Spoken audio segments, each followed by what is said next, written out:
How's everybody doing? Welcome to our summer Ask an Angler of summer stream bass. Mostly going to be talking smallmouth bass today, but we'll cover a whole range of different fish and kind of some different methods of take. We're talking clear water streams in Oklahoma. We're essentially talking everything east of I-35. While there is some opportunity to fish some creeks in the southwestern part of the state, Medicine Creek, Cache Creek, things like that, that will not run quite as much water during the summer. You can fish for some largemouth bass, maybe some spotted bass, and then sunfish, channel cats. But most of this is going to be primarily focused on the eastern half of the state and particular streams that have smallmouth bass. So in the state, we have two types of smallmouth bass. The types that most people are familiar with seeing are the bronzer colored, really dark back, dark body, good face masking. Those are Tennessee strain fish. They're not native to Oklahoma. They were stocked here throughout the 70s and 80s. We haven't really done smallmouth bass stocking in quite a while. So now all of our fish that we have in our reservoirs and streams, those are all wild fish. And then in some cases in the northeastern part of the state, we actually have a native strain of smallmouth that's called the Neosho strain. Those are more of a golden color fish. Typically, they'll have a little bit of the face masking, and they typically don't grow to quite as great a size as the Tennessee strain can get to. The Tennessee strain being, they were impounded several decades ago, and smallmouth bass being a riverine fish native to the Mississippi basin. Most of those fish would live in the bigger river systems, the Tennessee, the Ohio, the Mississippi, the Allegheny, and then they've migrated into the Great Lakes. But when they started impounding reservoirs back in the 20s to 60s, they realized that certain types of fish really benefited from impoundments, and that strain of smallmouth happened to be the type. So it's now been stocked all over North America in reservoirs and streams. So a little bit of that background. So we'll just we'll get into the fishing right now. The kind of our target locations throughout the state for fishing are going to be the Illinois River system. So that's going to include Flint Creek, Spring Creek, Barren Fork, and then the upper Illinois, which runs from the state line just south of 412 all the way down into 10 Killer Lake. That's probably the best total river miles of public access that you're going to get in the state, where you can target clear water stream fish. And then the Blue River in south central Oklahoma, which is situated about halfway between Ada and Tishomingo. And we have about 7 miles of public access through there that the department owns that you can fish. And there's some really good sized smallmouth in there.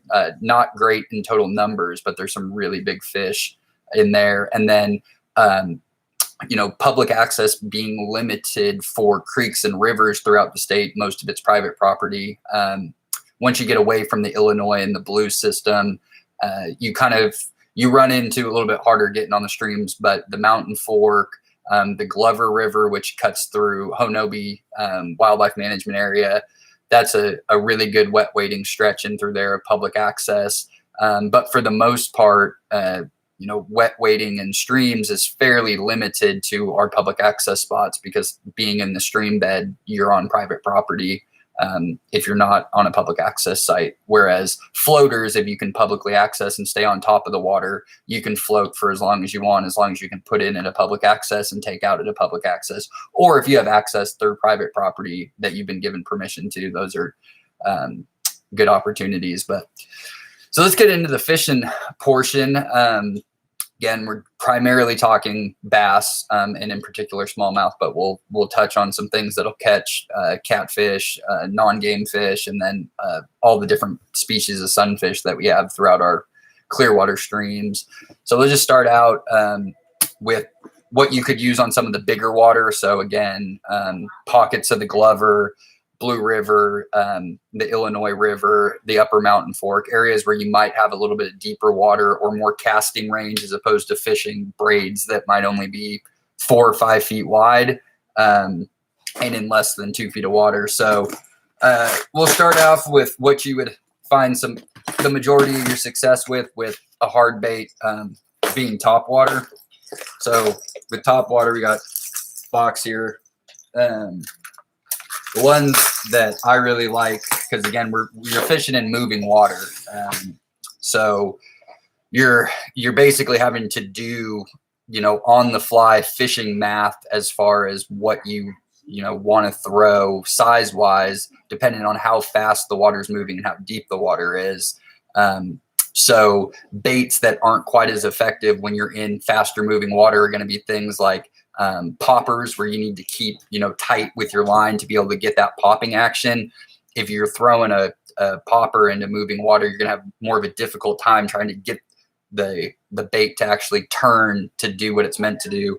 So propeller baits that you can just slowly either slowly retrieve or give it just a slight little flip of the wrist to kind of jerk it through the water, you're going to have more of a steady action. And the more of the cylindrical shape like this, it walks through the water, and that's going to mimic a plethora of things that bass are looking for in a river system. It could be a snake, it could be a lizard, it could be any number of bait fish that are up on the top.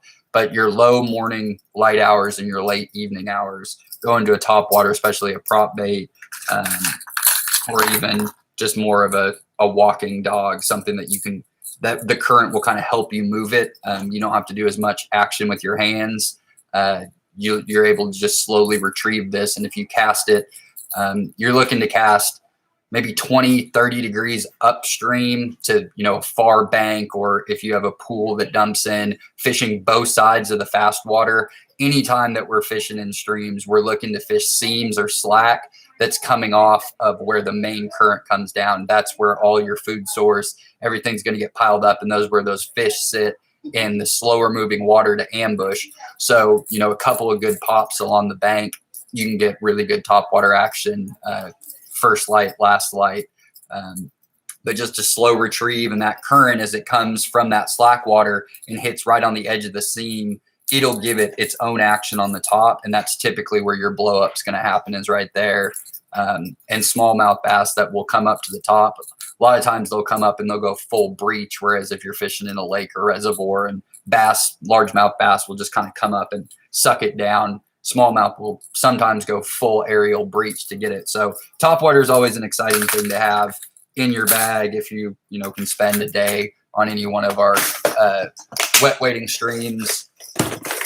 Another one that can elicit some decent bite action are going to be some of your blade baits or spoons. Something like a silver or a turquoise blade bait. These will do a really good job of mimicking a lot of the darters, shiners, long ear sunfish that we have. And for some of those more aggressive fish that are looking to target other fish as their prey species, working one of these quickly through, again, just a straight cast out and then steady retrieve in, you can get some big bites with these. And then let's see, rooster tails. Use a lot of these during the winter time for trout, but our rooster tails over here are more natural colors, olives and blacks and browns. Those can be, again, really good for just constant, steady bite action, cast, slow, steady retrieve. And again, you're always wanting to cast all these baits, again, just either straight cross current or a little bit up current.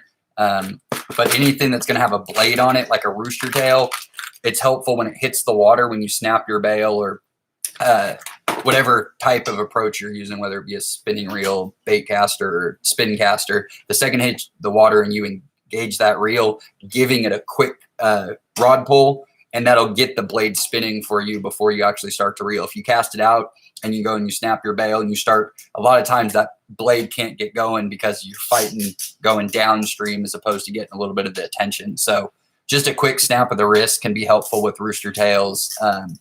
And in, your smaller streams and creeks, if a steady retrieve, you're going to pick up a lot of panfish using your rooster tails or your little small blade baits. In some of the bigger rivers, like the Blue or the Illinois, the Mountain Fork, the Glover, where you can get into some pools of, maybe 8 to 12 feet deep in certain areas, you might go to a jerk bait. So this is just a little Rapala ripstop, and then some of the more classic ones, a little bit smaller.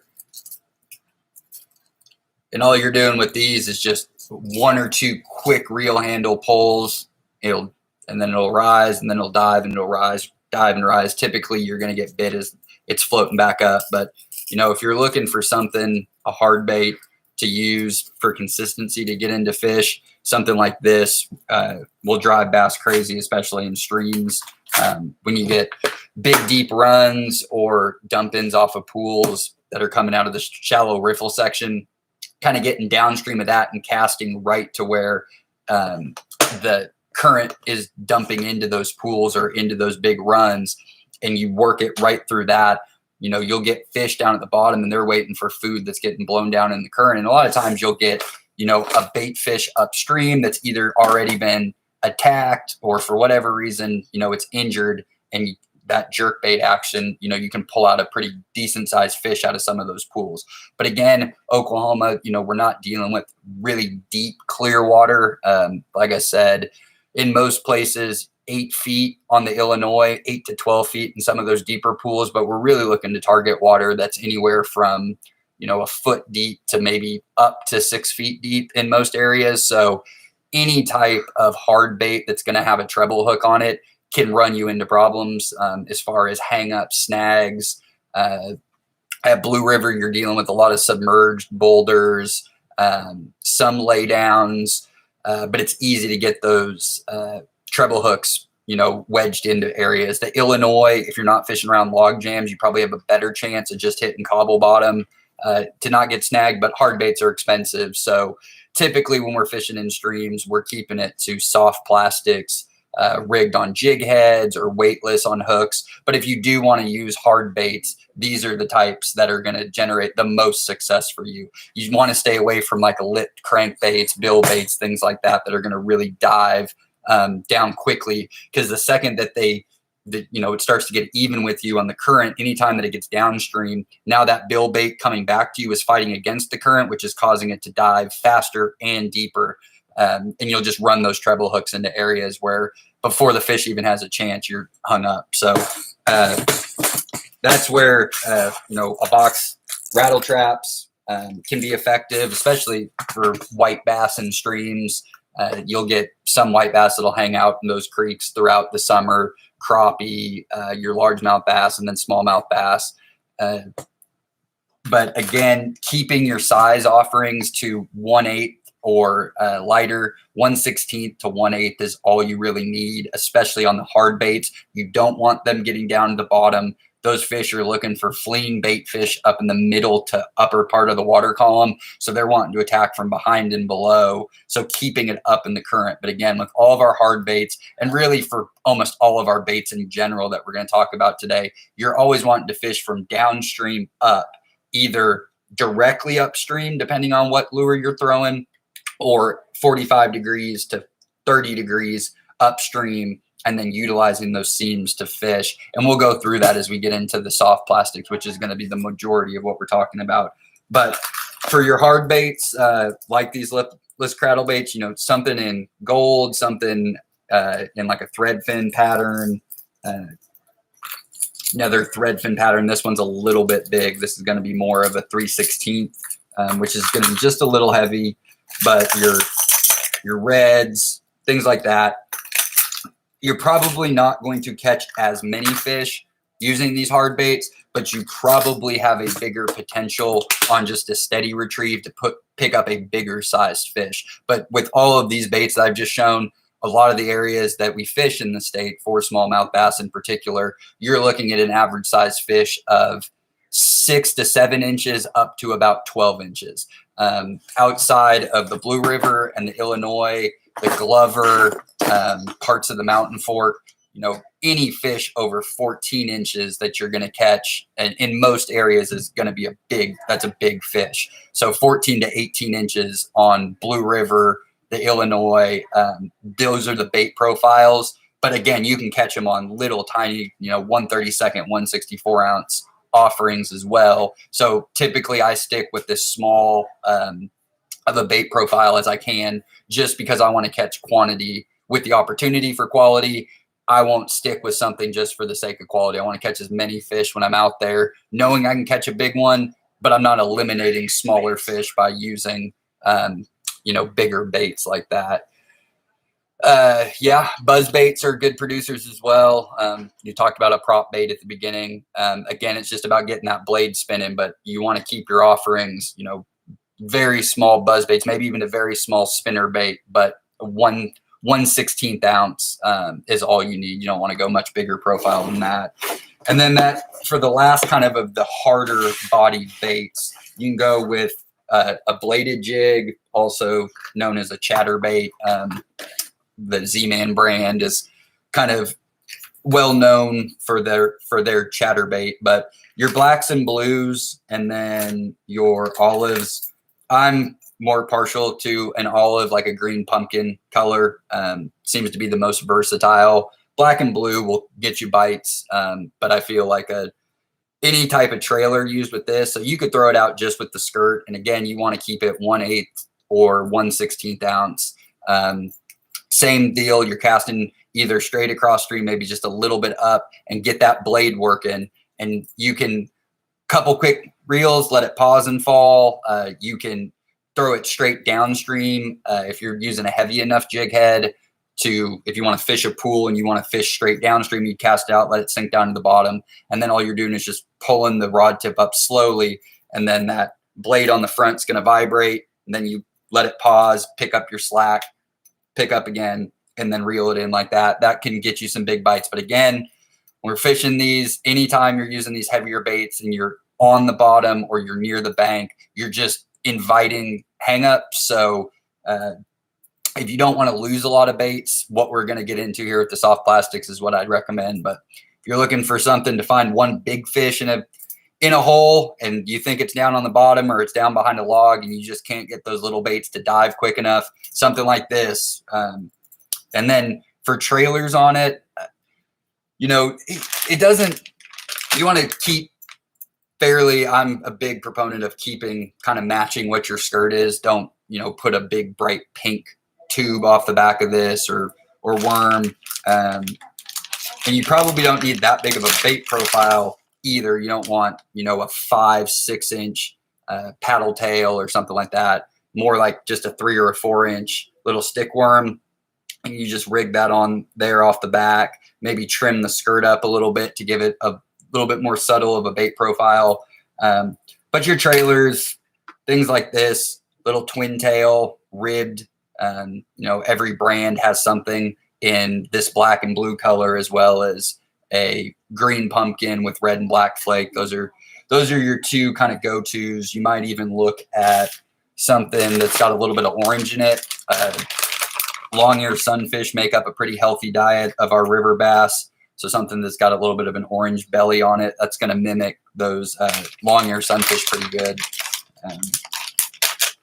But that's kind of it for the hard baits. I don't use a whole lot of those very often. Normally maybe just have one if I'm kayaking and have the opportunity to have multiple rods with me.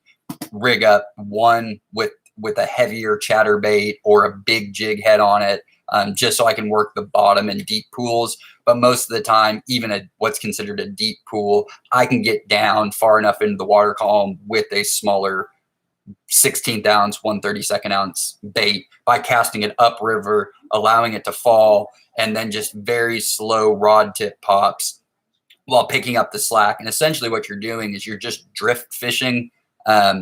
Anybody on here who fly fishes, if you're using, a float indicator and you're nymph fishing where you're casting upstream and you're allowing that line to float, and it's more of a natural presentation of just bait that's unaware, that's either dead floating down the stream or just is unsuspecting. So that's what we're going to get into now with those types of baits, and that's where you're going to have the most success on the bodies of water around the state where we're going to be stream fishing. So we'll touch just really quick on, again, a lot of the stuff that I don't typically use, but you may find success with, is going to be our swim baits. So flukes, paddle tails, jointed swim baits, fishing them either on rigging them on a jig head. So something like this. This is a really small, just 3.5 inch little fluke. And you could put that on a jig head, just a really small one, like a 16th ounce jig head, and cast it up and keep it near the top. And again, kind of like the prop baits, buzz baits, the low light baits, you can kind of skirt that across the water and bring up fish. The white, you're getting your good reactionary bites. So something small like this, you could use, colors like these on trailers. You could either rig these with just an offset, like 3 to 5/0 hook. And typically, again, because the water's not moving that fast in the state in most of our rivers, other than just a little bit of high water, but if you're bass fishing, you really don't want to fish those things when the water isn't clear. Blue River is the dingiest of the clear water streams that we have. But even if you just get a slight, milk, almost kind of looks like milk, you get all those particles in there and it still seems clear, but just a little bit, that'll turn off the bite. So when we're fishing in the summer, we're typically at our lowest flow of the year. So you typically don't need a lot of weight. So if you're going to put on, something like this, my go-to is just a big white fluke, either a regular fluke or a super fluke. And you could use a paddle tail, but I'm throwing them out there and letting them dead drift.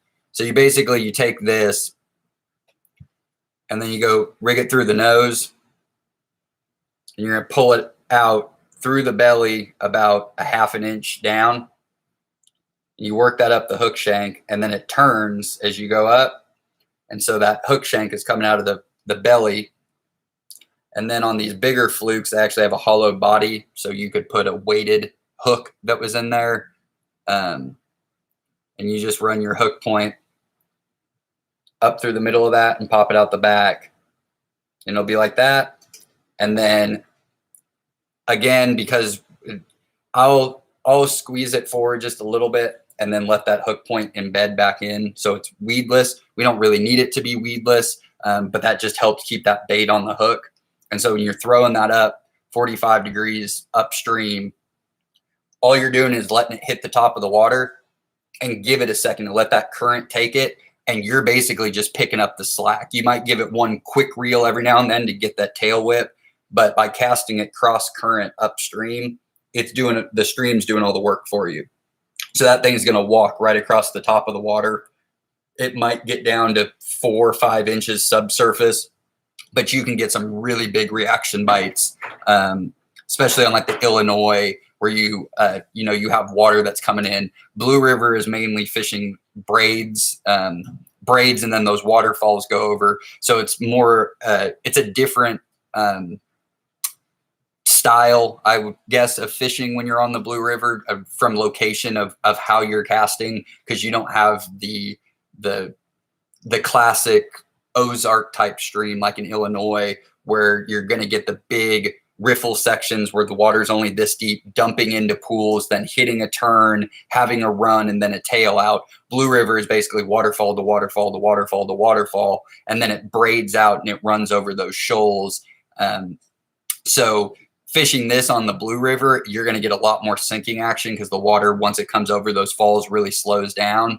But low light hours on Blue River, you might try something big like that to throw across to find a decent sized fish. But whites, again, green pumpkins, red and black. This is just a green pumpkin. This is mimics more of a bluegill. It's got kind of that purple and green flake in it. But these are your tried and true colors. You could throw something like this to elicit, a really big reaction bite. But I'm a bigger fan of using more natural colors. especially the clearer the water, they get longer to look at it. And if the water's not moving that fast, they get all day to look at it. So you're really looking to cast right into those fast seams to elicit that quick reaction bite. And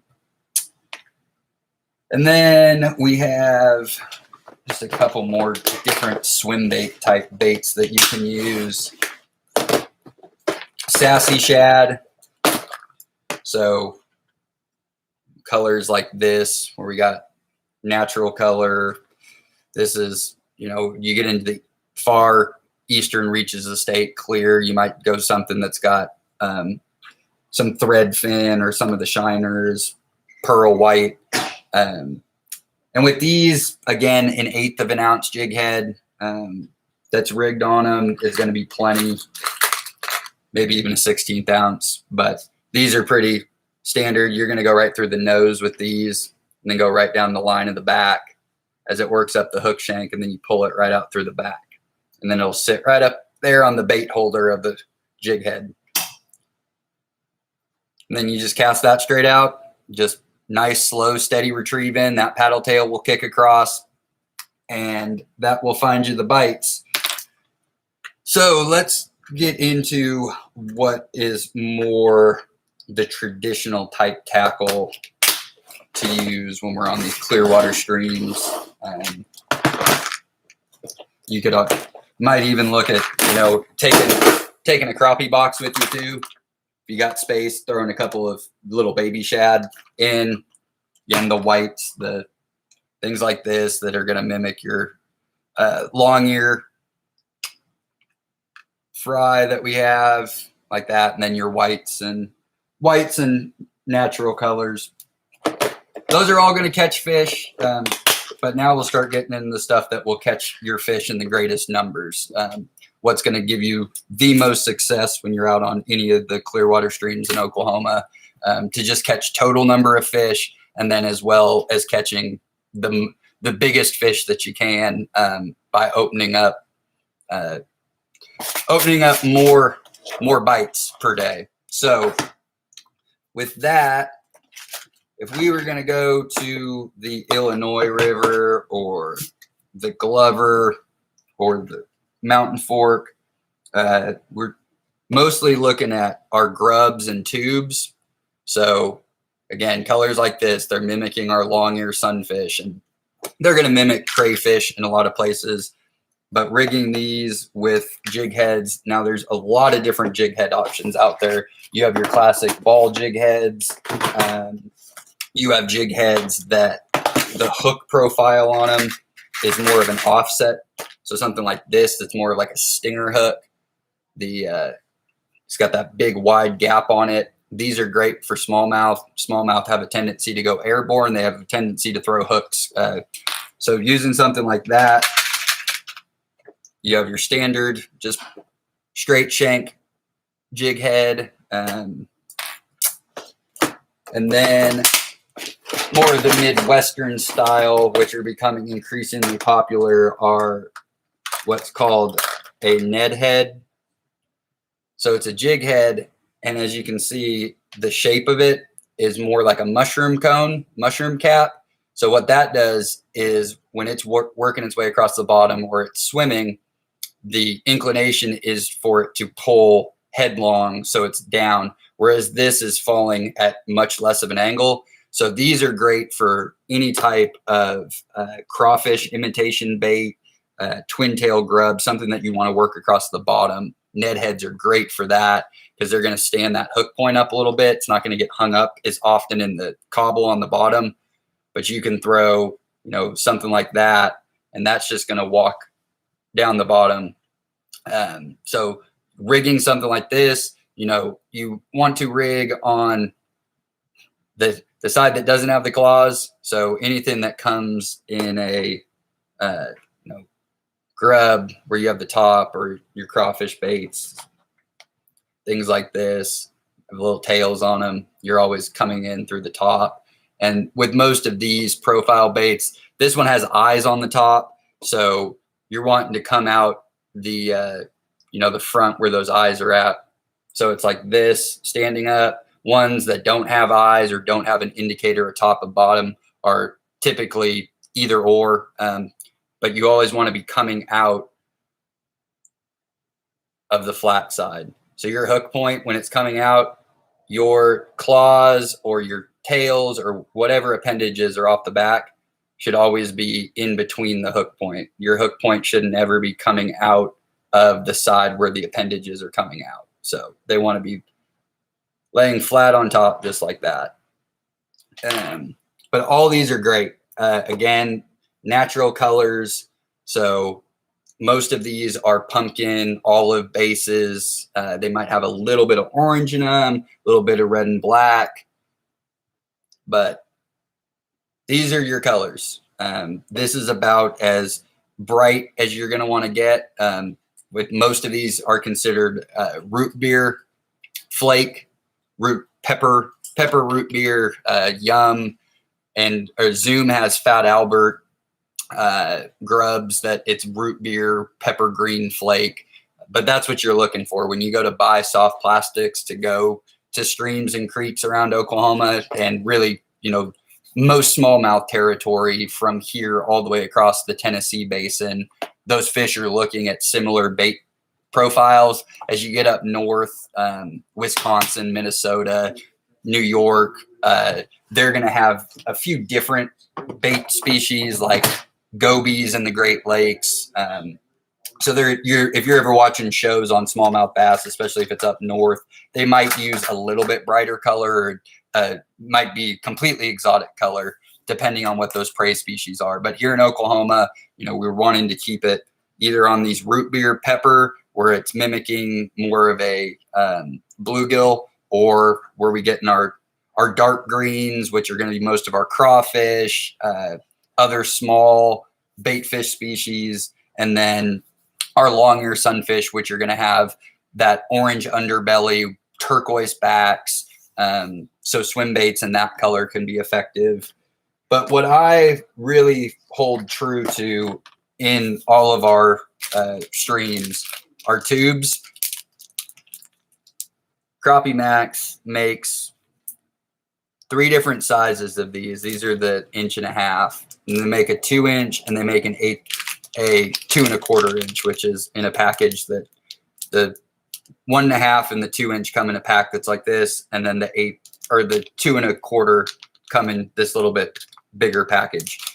But what I'll do is I'll go buy, a handful of these packets, and again, it's green pumpkin with red and black flake, and they come in 15 packs, 10 packs, and I'll get 5 or 6 of them, and then the jig heads that you can buy that are meant for them are called a squirm and squirt head. Looks just like that. The weight goes down the hook shank, which helps if you put just like a ball jig head like that, where you have all that hook shank exposed. What happens is after too many bites on the body, it'll tear that soft plastic. This does a better job of helping save the body of the bait. Now, they'll eventually eat off all of the tentacles at the end. But usually something like this is going to last you 10, 15 fish. Occasionally you just get a bad bite where it rips it apart, but typically they'll last for a while. But a 1/32 ounce jig head to a 1/16 for the 1.5 inch and the 2-inch, and then the 2 1/4 inch, you could throw an 1/8 ounce all the way up to an 1/8 ounce in here, maybe even a 3/16. But it's great because if you're wet wading, you don't want to have a whole lot of equipment with you.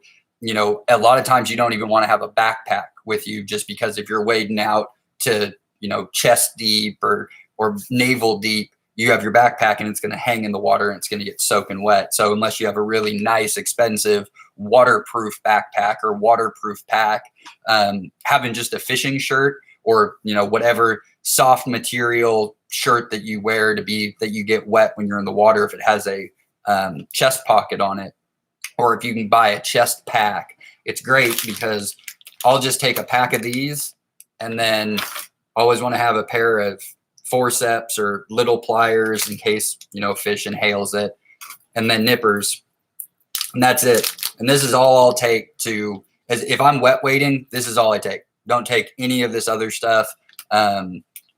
And I can put in a couple different sizes of the tubes in here, maybe even take, 2 or 3 packs of them and stuff them in the shirt pocket. But that's all I need for a day of wet wading. And that's, your most effective, the 32nd ounce, especially in like Barren Fork, Spring Creek, Flint Creek, anywhere where your CFS is typically under 200. That water's just not moving fast enough. So a 32nd ounce keeps you off of the bottom from getting hung up, but it keeps it in that strike zone as you're floating those seams. Or if you're running, a riffle run that dumps into a pool, a lot of times, especially on a creek like Barren Fork, where you get lots and lots of great dump ins to pools, but that water, when it's dumping in, is coming out of water that's in some cases 2 inches deep.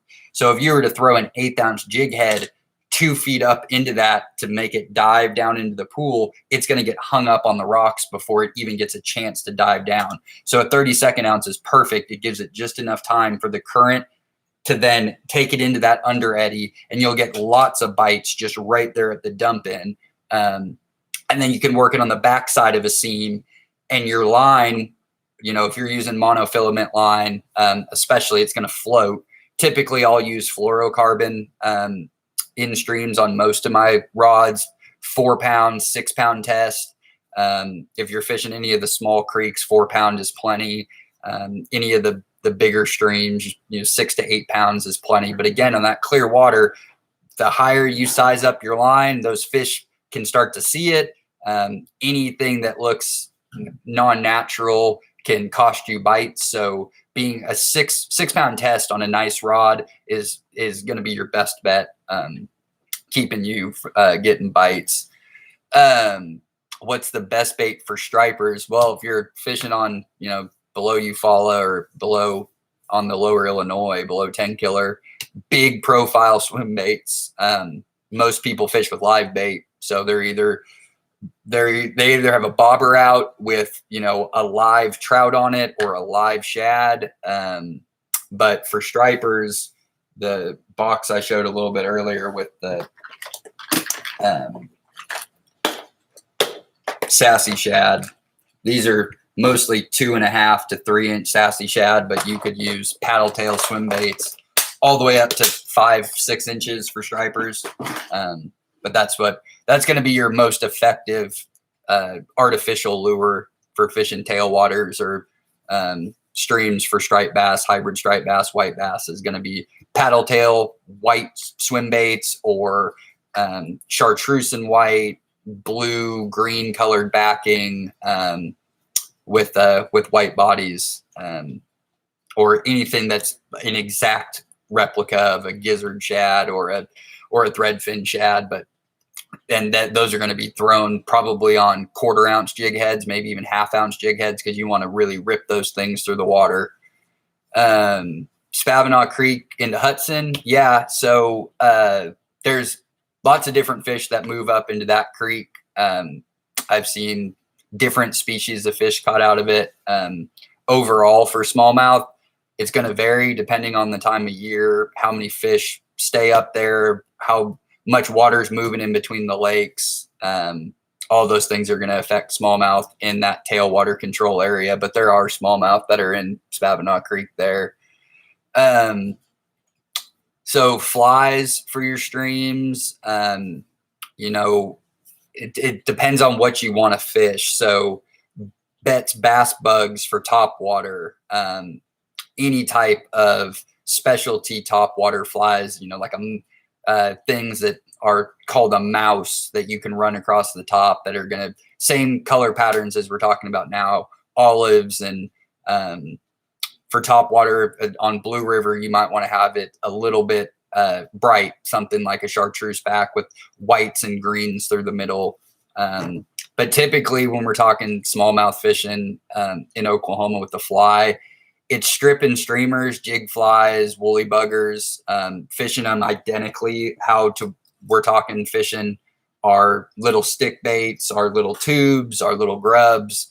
You're wanting to cast 45 degrees upstream into where your pools are dumping in, backsides of streams, floating fly line. Not a lot of leader. I would go with a 7-foot leader and put on 2 feet of 4X tippet on that. Give you a little bit of chew line and just mix it up with bead head woolly buggers, jig head flies, clouser minnows, any type of strip and streamer type fly. There's the ones that you're going to find at basic fly shops, at a Cabela's or a Bass Pro are going to be clouser minnows and woolly buggers. If you go to a more of a ma and pa or a privately owned smaller fly shop, you might be able to find more assortment of jig head flies. But again, sticking with your olives, your green pumpkin, browns, maybe something with streaks of white and green through them, but you're going to fish them the same exact way. That's I grew up fly fishing. That's how I learned how to fish in the northwestern part of the country. And so taking those same principles when I moved to Oklahoma and I started fishing for our warm water species here with light spinning tackle, same exact principles of fishing where I'm throwing it in the same spot. I'm looking for it to come down with current. And really you're just drift fishing, quick strips here and there, working it across. And then the occasional, you get to a really deep hole, or you get a lot of fish stacked up in like a slow, long run that maybe has boulders through it. You get that a lot at Blue River, where you want to work something more along the bottom.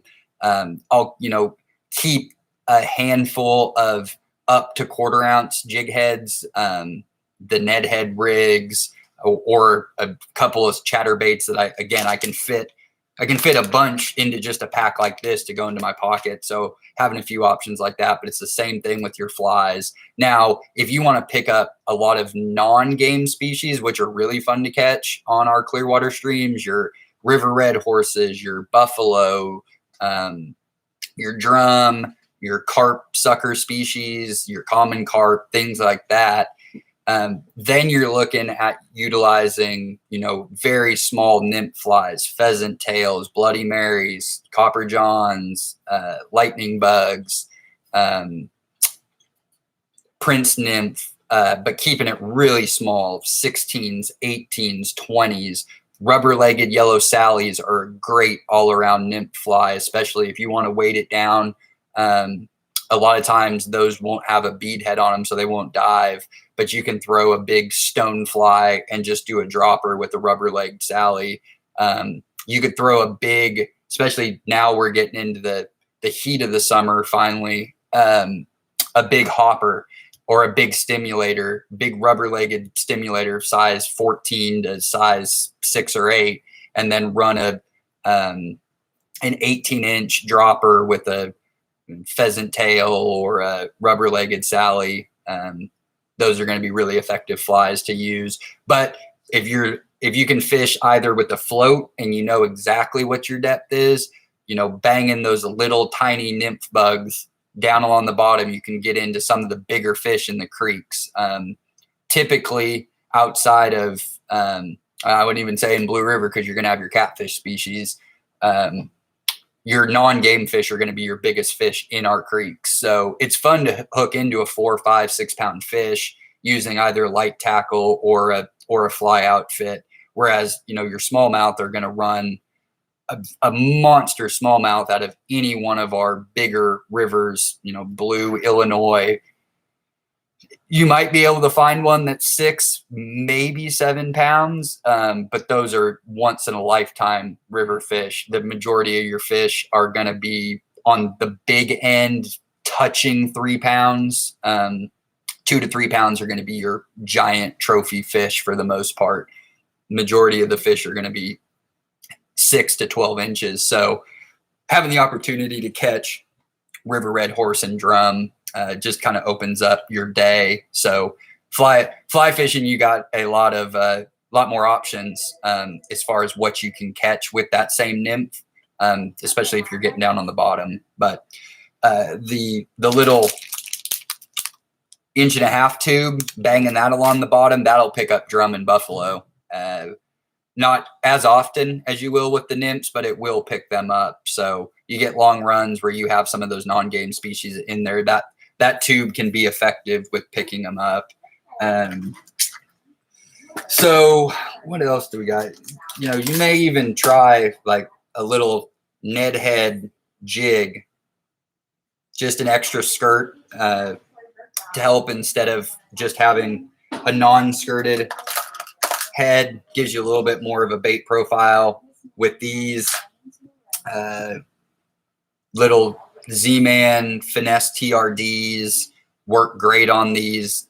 They float. So when this head is going down to the bottom, this tail is just doing this. Most of the Z-Man soft plastics now float. So you put them on any type of weight, you get lots of great action out of the tails of these. You can throw a tube on one of these. But again, we're trying to keep it in this bait size profile as well as the color that we have of that green pumpkin. Pre-molded swim baits, little Storm pre-molded swim bait, something like this can be effective if you're not the type of angler who wants to just slackline all day and current fish, especially where numbers aren't as great. Blue River, you're going to move around a lot. This time of year, the section between south of Highway 7 all the way down to the camping area on Blue is all braided out waters. Occasionally, you'll find some really nice smallmouth in certain sections, but it's mostly spotted bass. So every cast to individual little pools that are only 2 feet across have a 6 to 12 inch spotted bass in them. So utilizing a small tube or a small grub where you're just working water all day, you're going to catch greater numbers. You get to the Illinois, you're going to find sections of river that just don't hold a lot of fish for whatever reason. Bottom contour, float pressure, lots of different variables during the summer. So usually on the Illinois, when you find one smallmouth, you find a lot in one section, but you might go a quarter of a river mile, half of a river mile before you find a lot of fish again. So that's where utilizing a bait like this that's going to catch lots of panfish, catch crappie, it'll catch white bass, it'll catch the occasional channel catfish. So this is why this is my favorite bait in Oklahoma for fishing in streams and in ponds. It just opens up what you're going to catch. I fished the Barren Fork last week. It was up a little bit. Fortunately, got to fish it on a day where it wasn't blown out, but the CFS was 200, and typically this time of year it runs 75 to 100. So the water was crystal clear, but it was up. There was some spawning fish that had moved up probably out of the Illinois or lower in the system because the average size smallmouth that we was pulling out was, 4 to 6 inches bigger than usual. Caught a lot of fish over 14 inches. Caught one that was almost 18 inches, which on our public land, Thomas A. Bamberger, that far upstream, I'd never touched anything that was over 15 inches before. So there was some really good fish in there last week with that water flow. But this is it. And the panfish numbers were way down. So you ever get a chance to fish Barren Fork, we have 2 public access areas on it now. They finished the Eldon Bridge. That also has public access. So there's more opportunity to fish on that creek. It's 95, 97% smallmouth catch. You're going to catch a few sunfish here and there, but not nearly like you will on the Blue River, the Glover River, the Mountain Fork. So Barren Fork is one of the smallmouth sanctuaries of the state where that's the majority of the fish you catch. There's certain sections off of the Grand River system, so above Grand Lake, Elk River, Sycamore Creek, Buffalo Creek, that will have high density in low, not a lot of area, but you'll get high densities of smallmouth bass. You can catch 50, 60, 70 fish back to back to back to back, but they're all going to be 4 to 8 inches long, but it's fun with a little micro light action rod. But Barren Fork is the one place to go if you really just want to catch smallmouth bass. Every single run, riffle, they just make up majority of the predator fish that's willing to bite in that creek. So let's see some of the other things that we can use in some of our bigger streams. Like I said, I could do this entire segment on just a squirm and squirt tube, because that picks up more fish than anything that I've ever thrown consistently, mainly because of the size and the color. Small downsize, it just ups the number of fish you catch. But if you're fishing Blue River, the Illinois, bigger holes, bigger fish, maybe not catching quite as many in total numbers, but the opportunity to hit a 3, maybe 4 pound fish is, much more possible than it is in a Barren Fork Creek or Flint Creek or Little Lee, some of the smaller creeks around the state that have smallmouth bass in them. That's where we can start using, the mud bugs and the skirted twin tail grubs. And you can fish them a lot of different ways. The most traditional way is just on a jig head, just a plain old 1/8 ounce to 1/4 ounce jig head. And again, with these, doesn't matter, both sides, unisex, doesn't matter what side the hook point comes out this way, as long as it's not coming out. Whereas a single tail grub, we'd want the hook point coming out right on the back line. But with these twin tails, we're wanting to come out in between. So this skirted jig head, this is a Chompers brand. Again, it's going to be labeled that root beer pepper green flake. This is an 1/8 ounce jig head. This actually is a pretty dense soft plastic. So instead of using one of the Z-Man baits that's going to float, this would actually sink if you dropped it into the water at a fairly slow rate. So an 1/8 ounce jig head is all we need, as opposed to a 1/4 ounce, because this is going to fall plenty. But you can fish this a couple of different ways. When we get into our grubs and our twin tails, you can fish it middle of the water column, upper water column with a steady to fast retrieve. And this is going to mimic our sunfish. So that comes in, and it's just going to go just like that. The skirt's going to fall behind it. That's going to look like your pectoral fins going. Then the back is going to be that fluttering tail, and it goes right through the water column. But this is a good size bait profile, 4 to 5 inch. You don't need to have anything in any of these rivers of a soft plastic that's bigger than 5 inches. That's kind of the cutoff point, because a lot of those fish, we're looking at a couple of inches, 2, especially when this thing's stretched out in the water going, that's 3 inches to the hook point. So you get bit. The reason why I'm such an advocate of these smaller tubes is the distance from the back of the bait to where our hook point is nothing for even the smallest of fish. But if a 4-inch to 10-inch fish wants to go after this, that I would, almost always hook up, well, you're going to get bit all day long on a bait like this. You're going to have bluegill bite it. You're going to have all the sunfish bite it. You're going to have your different bass bite it. But unless it's a bigger fish that catches it just right, they have a long ways to come to get up over that hook point. So that's something to keep in mind when you're using a bigger bait profile of a soft plastic.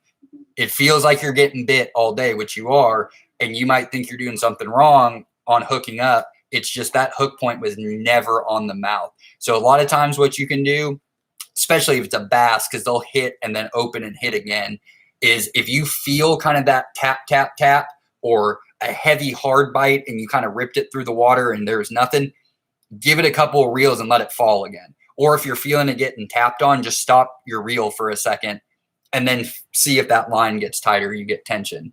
But you get bit on these a lot like that. Just nip, nip, nip off the tail. You could also, more traditional bass fishing, is you can throw something like this and you could Texas rig it if you weren't going to bounce this on the bottom. So again, if you wanted to fish this like a crawfish pattern, or maybe a bait fish that's down along the bottom, you would, instead of casting this upstream and then, or quartering upstream and then retrieving it straight back in to where it's a steady through the middle to upper part of the water column, you can cast this dead downstream into pools and runs, let it fall down, and then you're just going to fish it like you would a traditional jig along the bottom, where it's just a very slow rod pull from maybe 10 o'clock to noon. So not a huge point at the water, big, just a range with the rod tip about that. So just 10 o'clock to noon, let it fall, pick up the slack. Pick it up. And those are pretty noticeable bites for the most part. You might get a fish occasionally grab it on the drop, right as it's hitting the bottom before you have slack, and you'll start to reel, and when you go to do this, it'll feel like it's hung up, or there's tension. Hammer the hook down on that, but you just jig that up, and you can do that for all of these. Any of these different types of bait profiles, whether it be a crawfish, a skirted twin tail, a mud bug. Any of these can be fished straight through the water column, and they're going to mimic your bait fish, or you can jig them along the bottom to mimic a crawfish or a bait fish that's feeding down off of the bottom. But again, most of these are wider, they're flatter than they are tall, and so your hook point again is always coming out perpendicular with where your appendages are. But this is, what else is in there? So if you wanted to Texas rig it, just another way to move it along the bottom. This hook might be a little bit too big for this guy. So if we wanted to Texas rig it, but we want to add a weight. So earlier I showed the fluke where we're going to rig it weedless. So it works up the hook shank, pop it back through the bottom of the bait, comes out. Then we're just going to pinch forward just a little bit and let that hook point embed back into the soft plastic. Then you can use a bullet weight. You can let that bullet weight just free on your line. So you run your line through the bullet weight before you tie on to your eyelid, and you can just let it free fall. In a river, that you can get away with that a lot more because you have moving current. Typically when people are Texas rigging on still water, you're flipping into heavy, dense cover and structure. So you either want to use a peg. Some of them have come built in. You can put a bobber stop from like a slip cork and put it up there to hold to where it doesn't move. Because what happens is when this falls, this is slowly fluttering down behind it. But I like that in a river where you're less likely to get this hung up because you're not fishing through trees and bushes and brush, where you really want it tight to it so you can pull up and over without getting separation of the line. That's when you get tangled and wrapped around and you get your snag. This actually allows this to dive down to the bottom of a deep hole out in front of this. So it's pulling this down, but at a much slower rate. So you get a nice flutter as it comes down. Which can help pick up bites if they're looking for a slower presentation. But same deal as we did with the jig head. You could fish this, cast it, cross current upstream, straight retrieve, or cast it straight downstream, and then just slowly jigging it and working it up off the bottom. But if I was, again, all of these are going to find fish. I favor these types of colors. This one is more of a watermelon as opposed to the green pumpkin, but it's got the red and black flake in it. In some dingier water, maybe even like a black bug. So in Blue River, a black with red flake through it. The far eastern half, more of an orange. So this, you run this along the bottom, or it's going to look more like our long-ear sunfish as far as a color profile. And then if it's swam straight through the middle of the water column, you're getting all the appendage action, creating those vibrations. Fish just see the color, come up, go after it. Another way that you could potentially fish with any of these baits is you could use, you could just weedless rig it, but just throw a piece of split shot 6 inches up your line. And then when you're casting that, you're going to get a really slow fall rate. And you can, same thing, slow roll that upriver, cross current back to you. But it probably won't be as successful if you wanted to cast straight downstream, because what will happen is you'll get one really good fall down to the bottom. But then every time you're picking it up, you're not going to have enough weight after the first pickup for it to truly fall back down to the bottom to pick up your slack. So anytime you're fishing downstream into those heavier, or, you know, into a pool where you need a heavier weight to get down, just upsize your jig head, especially for that type of fishing where it's just 10 to 2 o'clock, jigging it back up river. You want that thing every time when it hits the bottom.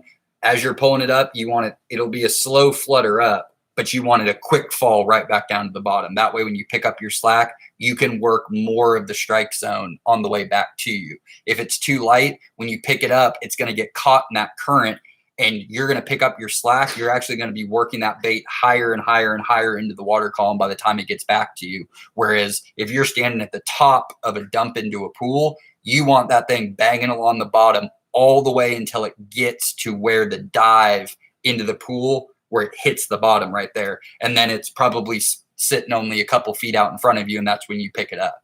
So something to keep in mind if you employ that type of downstream fishing.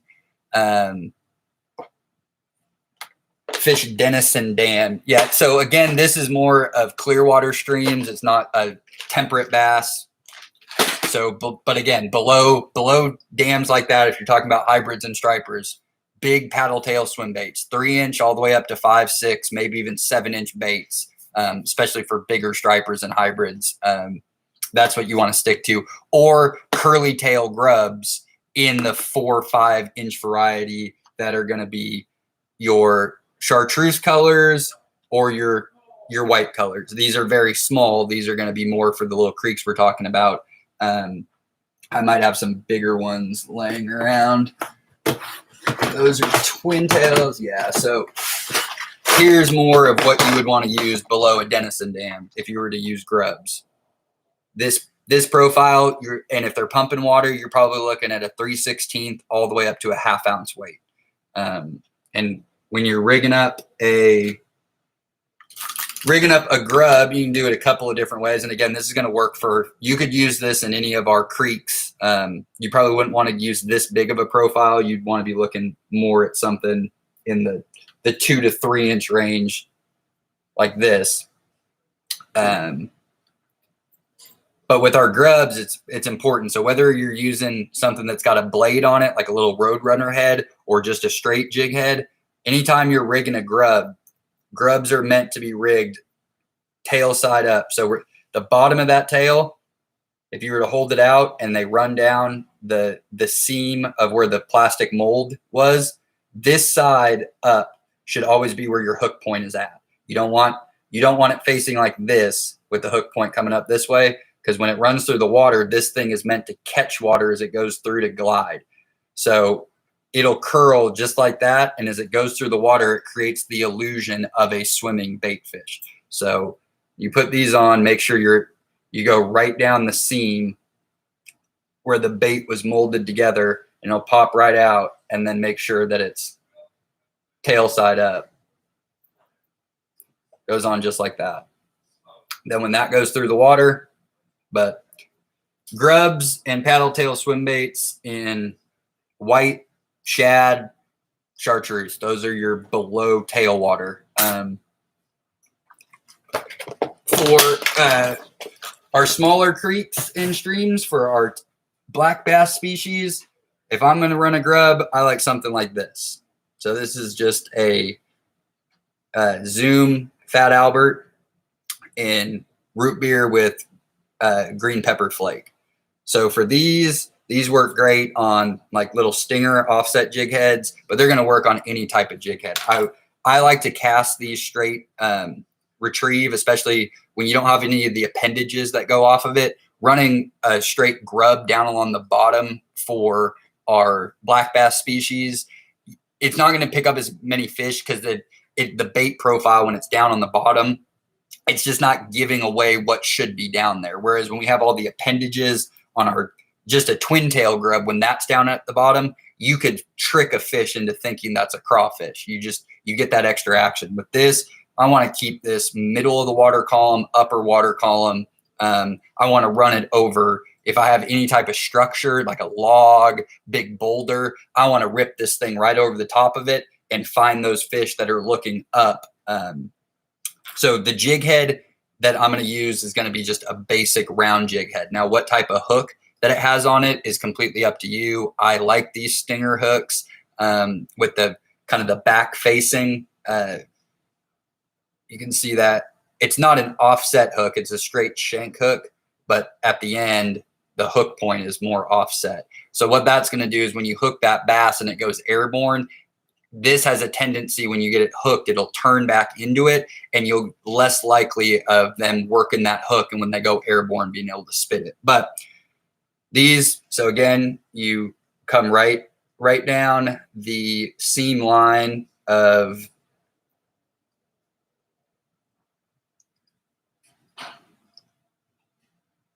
and you know, I'd want to get that. So I came in a little bit too soon. So you kind of want to get these, especially on these stinger hooks, to right where it's at the turn. If you can keep the body of the grub pretty much straight to where the hook turn is from the shank, that's how you want to have it rigged up. It's just like that. But this is a really good one statewide. If you're just looking to have a grub to throw, this root beer, green pepper, Fat Albert Zoom on an 1/8 ounce jig head, maybe a 1/16 ounce. That's really just going to be on your retrieval speed. So if you're fishing Blue River and you're fishing pockets where it's going to drop really fast because the water's not really moving, you might elect for a 1/16 ounce jig head. In most cases, an 1/8 ounce is going to be plenty. But just, you know, a box to take to a creek where you could have success on some of the reactionary bites, like more of that perch color. This is a northern perch color. These work really good for like walleye and saugeye who are used to that. Again, I'm keeping it to more of the natural earth tone bases. But if you wanted to throw a chartreuse or a white occasionally, you'll get reaction bites all day. You might just not catch as many fish as you would if you were using one of the more natural colors. So again, all of these courses that I do, there's no wrong way to fish. Any of these baits that I've shown today will catch fish.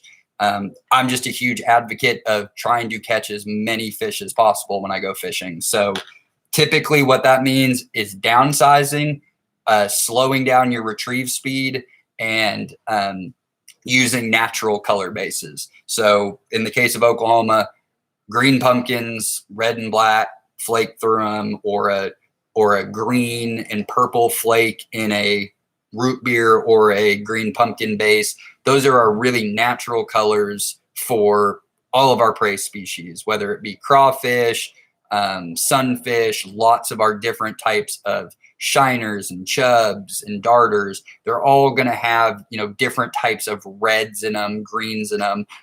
It may not be a perfect match, but in most cases, this is always going to outfish everything else. And then the same thing goes with your grubs. If you're using a 5-inch grub or a 4-inch grub and you're getting bit all day, well, that's just because they're getting that tail. So what all you want to do, and if you don't have the opportunity to downsize, if you didn't bring, if you had 4-inch, but you don't have 3-inch grubs of the same kind, take your scissors, take your finger, you can just pinch off a 1/2 inch or 1 inch off of your grub, then switch to a smaller hook size.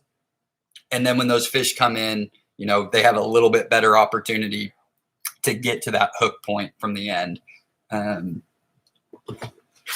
So your twin tails, again, these are just, I always, you notice a theme in all these different boxes. They all have lots and lots of green pumpkins, but I also, again, I keep my whites and my chartreuses just in case you get somewhere. If the water's stained a little bit, your chartreuses, your whites are going to be a little bit more effective most of the time.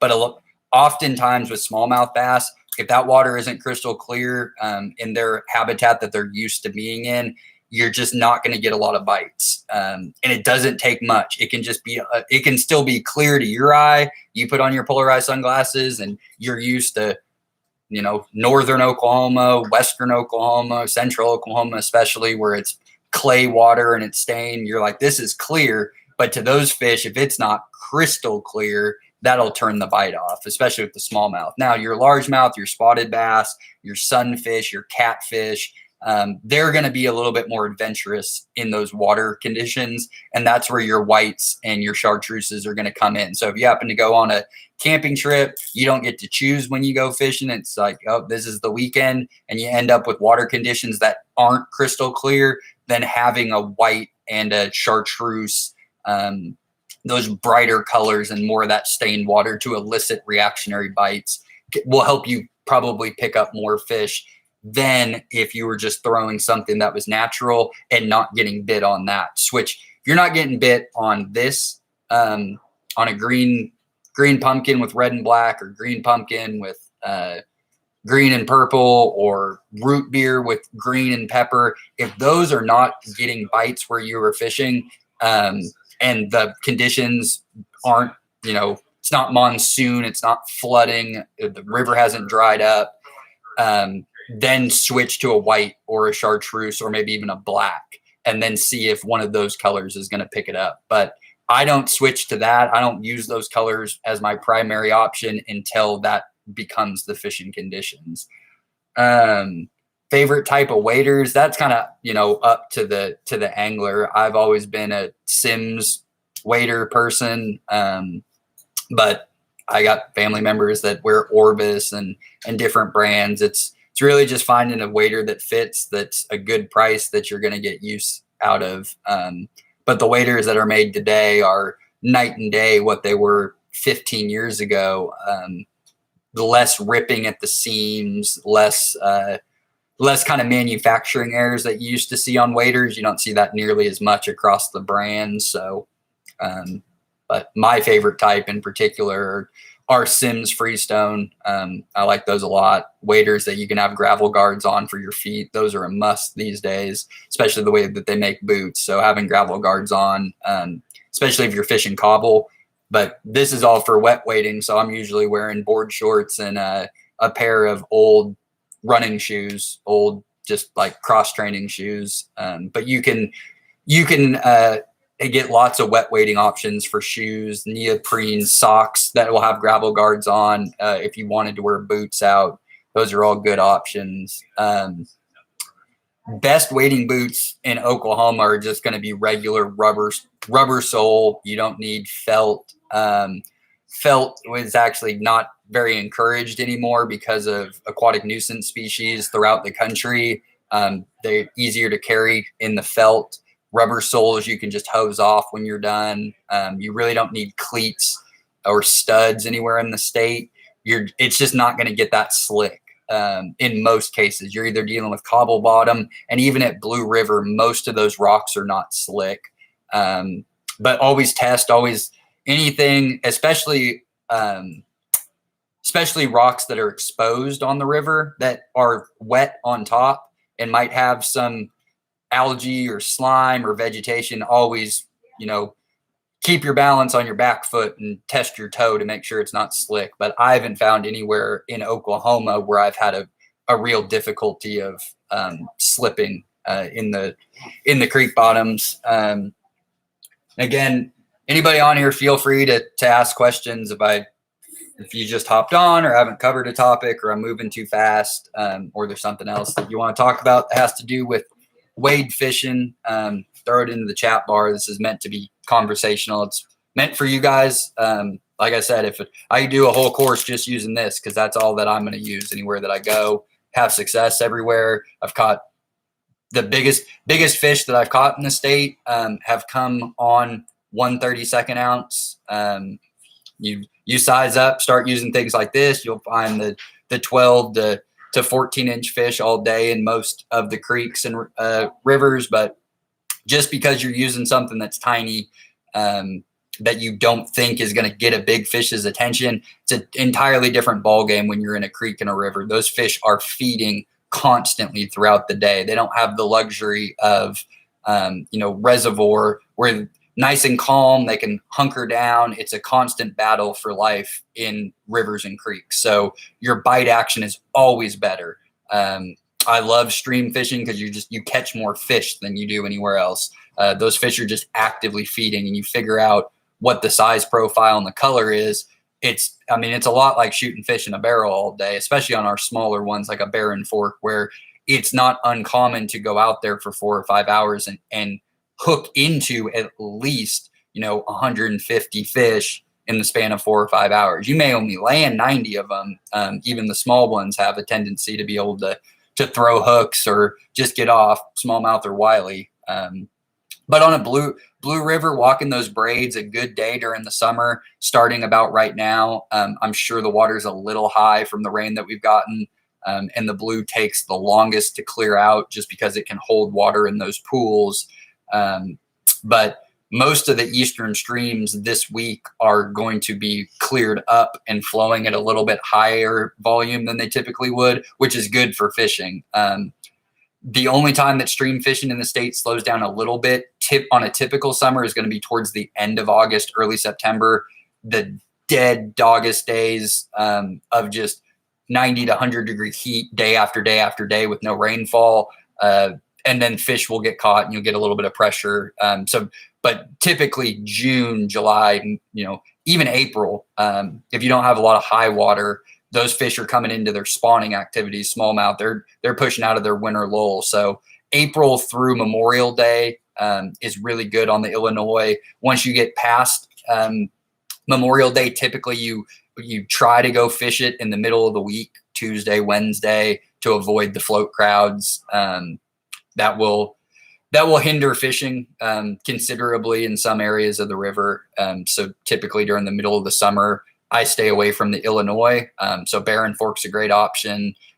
Blue River gets really good typically by the middle of July is when you're catching all the species that are in there. The Glover fish is good. It doesn't have any impediments through it being the only free-flowing river in the state and not having heavy traffic. The only downfall for the Glover of accessing through public is you also have to get a Honobi Three Rivers access permit, which for an annual, I believe, is $40 some for residents. I think we have a 3-day pass as well.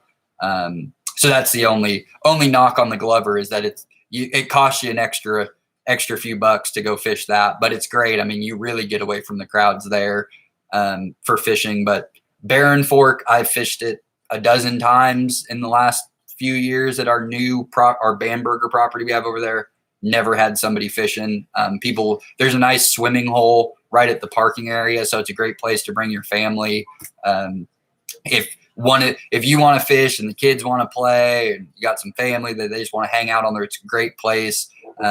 Great wide river access, so it's easy to park on the gravel bars and swim right there in the nice hole right at the parking area. And then you got lots of stream up and down river to go fish. The Illinois is great from end of September through the end of October, depending on how cold it gets, how much rain we get. It becomes a really good fall fishery as well as a springtime fishery. Float crowds during the summer, if you can hit it midweek, you might get a couple of good days in, but typically avoid the Illinois in the middle of the summer. And then, Blue River is going to, smallmouth will start picking up around April. And then it's just a matter of flow. Like I said, during the rainy season in Oklahoma, April through June, it typically picks up enough water to make it a little difficult to catch bass. And then by the middle of July, it's clear enough that the bass fishing really picks up, especially for the spotted bass that are in there. The Mountain Fork, there's outfitters on that, so where you can, at least on the upper portion, you could get public access as far as floating goes. And you're fishing more of the shoal. It's a lot like Blue River on the bottom contour. You get lots of the shoals, obviously not with all the waterfall drops that you get on the Blue.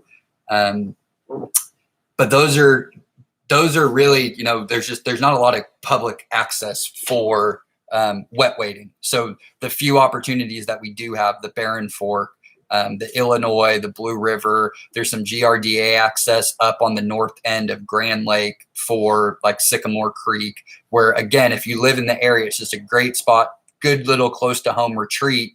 If you live, anywhere east of Tulsa, you're going to have those options to go to get away from, again, the Illinois float crowd. But just call your local game warden in the counties where like Flint Creek are, Spring Creek. They may know somebody who lives on the river who'd be willing to give you access to their private property to fish if you're just there to fish. Most of the time, access is denied through private land just because of people that are going down to swim or party. They leave garbage, and that hurts our relationship as far as being able to access their private land. So, but taking advantage of the areas that the state does have access to publicly, really, if you haven't done it before, it's worth a weekend trip. It's worth a Saturday or a Sunday to go over and fish the Bamberger property on Barren Fork, or to go down to Blue River in the middle of July, park at the camping areas, and then just start walking upstream away from where everybody's swimming, and you'll get 4 to 5 miles of river by yourself that you can wet wade the entire thing, and find little runs in there where just pockets a really cool fishing area. All of our stream fishing throughout the state is very unique in their own right. None of them are the same. Barren Fork, Flint Creek, Spring Creek are mini versions of the Illinois, but that's all the same system. You move up to the northern edge of Grand, you're going to get some of the cobble bottoms that are coming out of the Ozark, but you get more grass and you get more vegetation and laydowns than you would on the Illinois, where you get more of the big log jams that hold up. Then the Blue River is just unique in and of itself. The way that it's structured, it's unlike just about anywhere else that you can fish in the state. And then the southeastern part of the state, you get back down to kind of those shoals, harder bottom. So they all fish differently for the same species of fish. So everything that we talked about today, outside of some topwater action, you really don't need hard baits to fish for our warm water species in the state. You're really looking at your soft plastics paired with either weightless offset hooks or jig heads, and you're fishing. Just with that, you can fish them 2 or 3 different ways. You can fish soft plastics in faster moving water, pretty much like top water. You can keep it right up on the current. So something to talk about is just where to fish on these streams. What are you looking for when you're there? You got the bait style down. You got your pocket loaded up with some grubs and some tubes, and you're ready to fish. But where are you actually looking to target? So if we were fishing the Illinois River, or we were fishing Barren Fork, the cobble bottom leads into these deep run pools. Sometimes it's just a quick pool with a turn. It's just on a bend, it dumps in, it turns, it goes right back into a riffle section. But on rivers, you have a few different sections of river, sometimes all occurring within 20 yards of each other. So you have your riffle runs, which is when the water is just straight moving. There's no impediments. That's usually your longest sections of runs are your riffle runs. Sometimes they're in deeper water. Sometimes they might be in 4 or 5 feet of water, and you'll have a boulder or a big rock occasionally, but it's mostly the same substrate of just hard cobble bottom. And that water is just kind of giving that little ripple action as it goes through. So your riffle runs, those will hold fish during low light hours. Your bigger fish will push up in between pools, in between runs, and go into that shallow water. But those are kind of your transition areas. That's where fish move overnight, low light. But it's always worth making a couple of casts through those quick runs. They're usually not very wide. They're usually moving pretty fast. You make a couple casts. A lot of times you can find some 6-8 inch fish hanging in there during the middle of the day. Now, if you fish at first light, last light, you can get some big fish that will either dump in from a shallow tail out from the run that's up above the riffle section, or from the pool that's down below the riffle section. So pools are going to look different depending on what body of water you're on. If you're in the Illinois system, sometimes a pool can kind of be a pool run, where you'll have shallow riffle section that comes into just a traditional dump into a pool. But a lot of times those happen kind of on like a 45-degree bend as opposed to a 90-degree turn of the river, where it forces it to that far wall, and it creates just your prototypical dump in pool. A lot of times on those cobble bottom streams is the water will come in and it'll turn, but the water will continue along the shallow side. So what it'll do is it'll create a shallow shelf that slowly kind of tails out into that run from the pool. Well, that means that pool now we're looking for the water that's dumping in from the shallow into the deep. In some places, it might only be 10 feet wide, but in some places, it might be 50 feet long. And you're just working your way where you're standing in water that's maybe that deep, and you're casting and just working out to the current. So in most cases, that faster water is going to be in one little riffle chute. And the majority of that water is going to come into the deepest part of the pool, and it's going to turn. And then as it works its way down that kind of dump into the pool, you're going to see some current that's coming in. But eventually it's going to create an inside eddy. So you're going to get the water all trying to make it to the far bank, but you're still going to kind of have these dump-ins. All those seams on the inside of the current is what you want to cast to first. You never want to cast to the far bank. So in a river, think of it as playing like hopscotch. You want to start as close to you as possible because you don't want to spook fish. You don't want to throw over their back. You don't want to disrupt, especially if you make a bad cast, hit the bank, get snagged, have to go walk over, get your lure. You don't want to ruin a run. So anytime that you're fishing, pools or runs, which are areas of deeper water that have seams through them. Riffle sections really don't have seams. There might be one boulder that's out there that creates a little micro seam, but it's very short-lived. Our big runs where the water is dumped out of a pool, it's turned in, it's deeper water, it's kind of moving at a constant rate with one side that's got the majority of the current. That's our big run. We're looking for pieces of structure, overhanging ledges to cast at, but always work from the back of the run. So in most cases, it's a good idea to wet wade upstream. So wherever you're going to start at, go start as low down the river or creek as you want and make that your starting point, and then fish upriver. Because fish, when they're sitting in streams, they're all faced, pretty much upstream. That's where their food's coming from. So if you're casting down to them, you end up spooking fish farther down in the run. Whereas if you walk up your riffle section, you get the tail out. Now you're in the tail out. So you've walked up the riffle section, you're in the tail out section.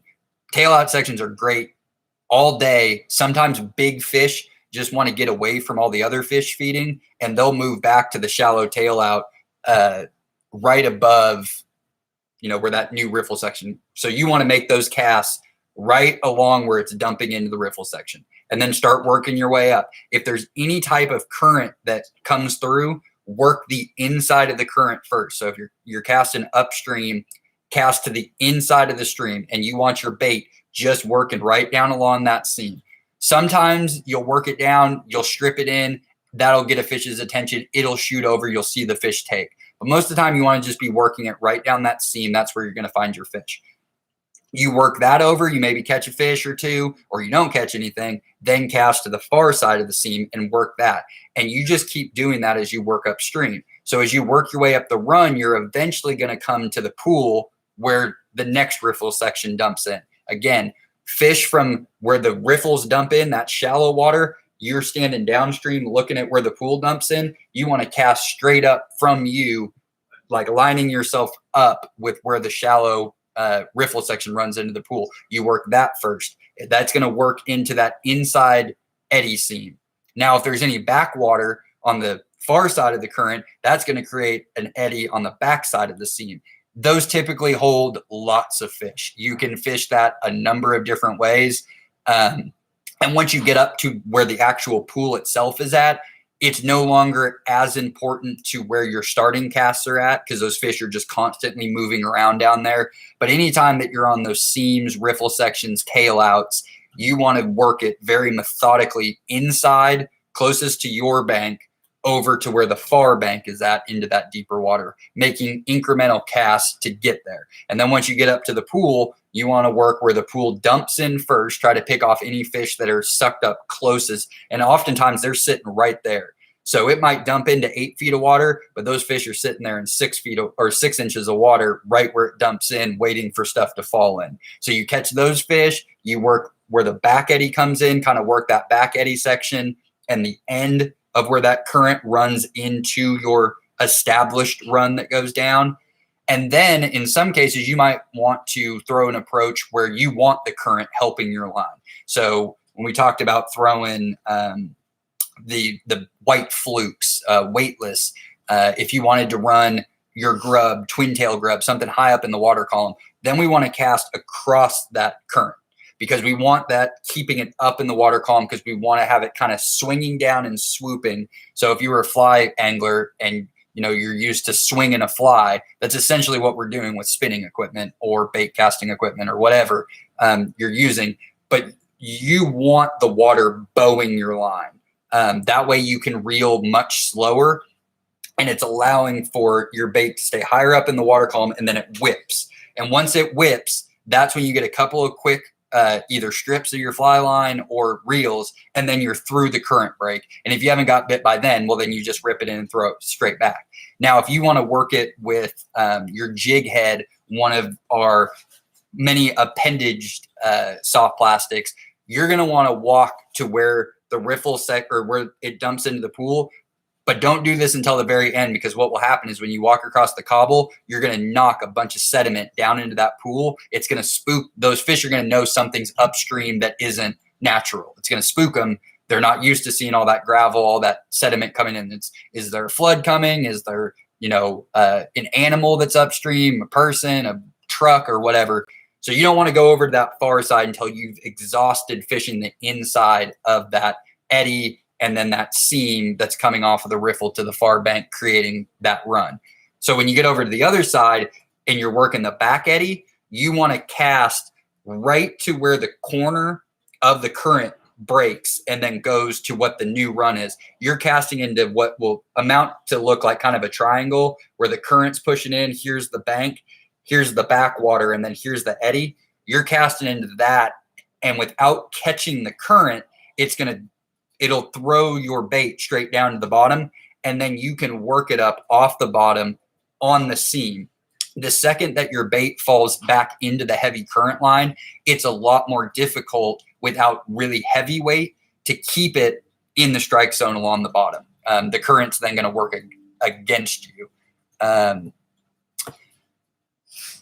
then that, you're back into another shallow tail out above that, and then you repeat the action, as you move upstream. So your four sections of river is your riffle section, or your connectors between your tail out, run, pool, runs into a riffle section, into a pool, into a run, into a tail out, back into a riffle section. And that cycle repeats over and over and over again.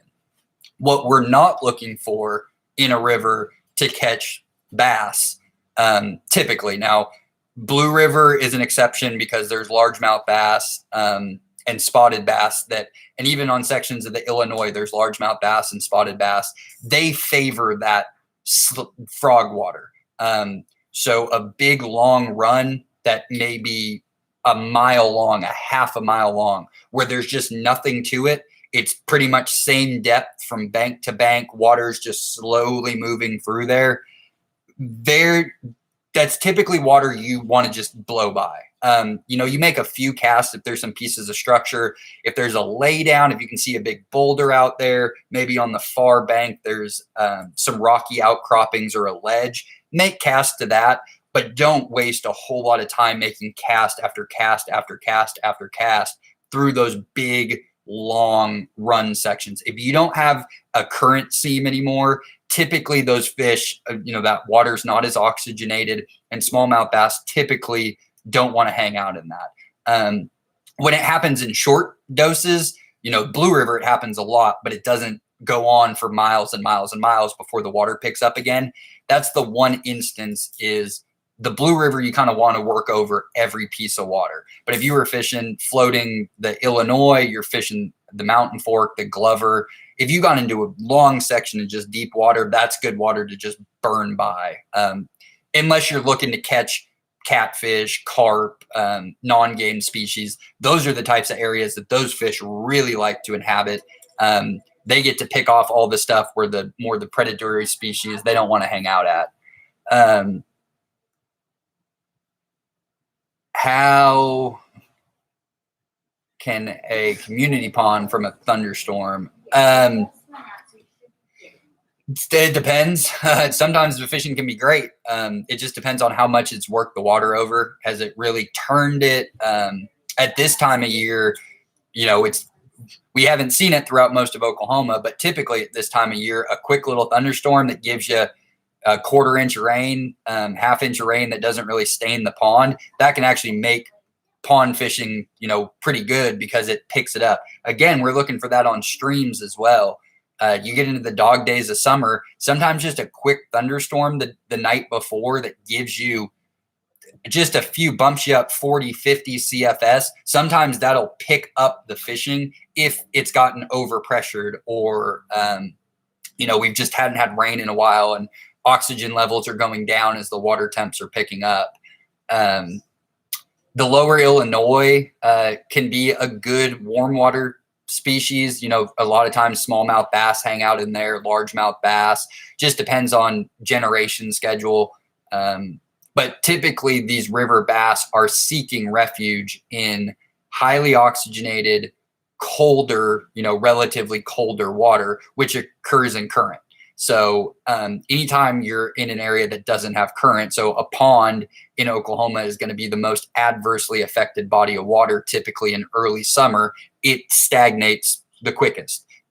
Its oxygen levels go way down. So sometimes a shot of fresh water, if it doesn't just completely turn over the pond, is good. Fishing's typically pretty good right after that. Gets the fish higher up in the water column, that colder water that just came in. Right now, I don't know. We've picked up, in some places of the state, we've picked up 13 inches of rain in the last 7 days. So any more rain, but I fished ponds last week that were bright and muddy and we caught fish. So never let the weather deter you from fishing unless it's just unsafe to go fishing. And that was it as far as the questions go. Another couple of ways that you can fish a different presentation that's effective. It's not as much fun, but if you're able to wet wade while kayaking, where you can park your vessel and then wet wade runs and streams and holes and just use your boat more as portage as opposed to fishing out of your kayak.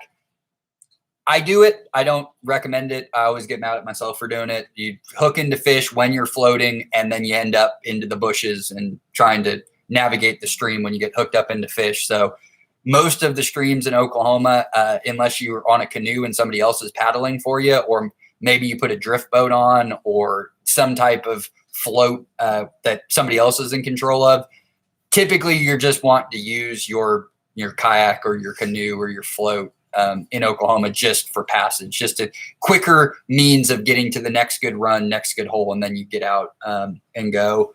Braid or mono with your tube. You can use a leader with braid.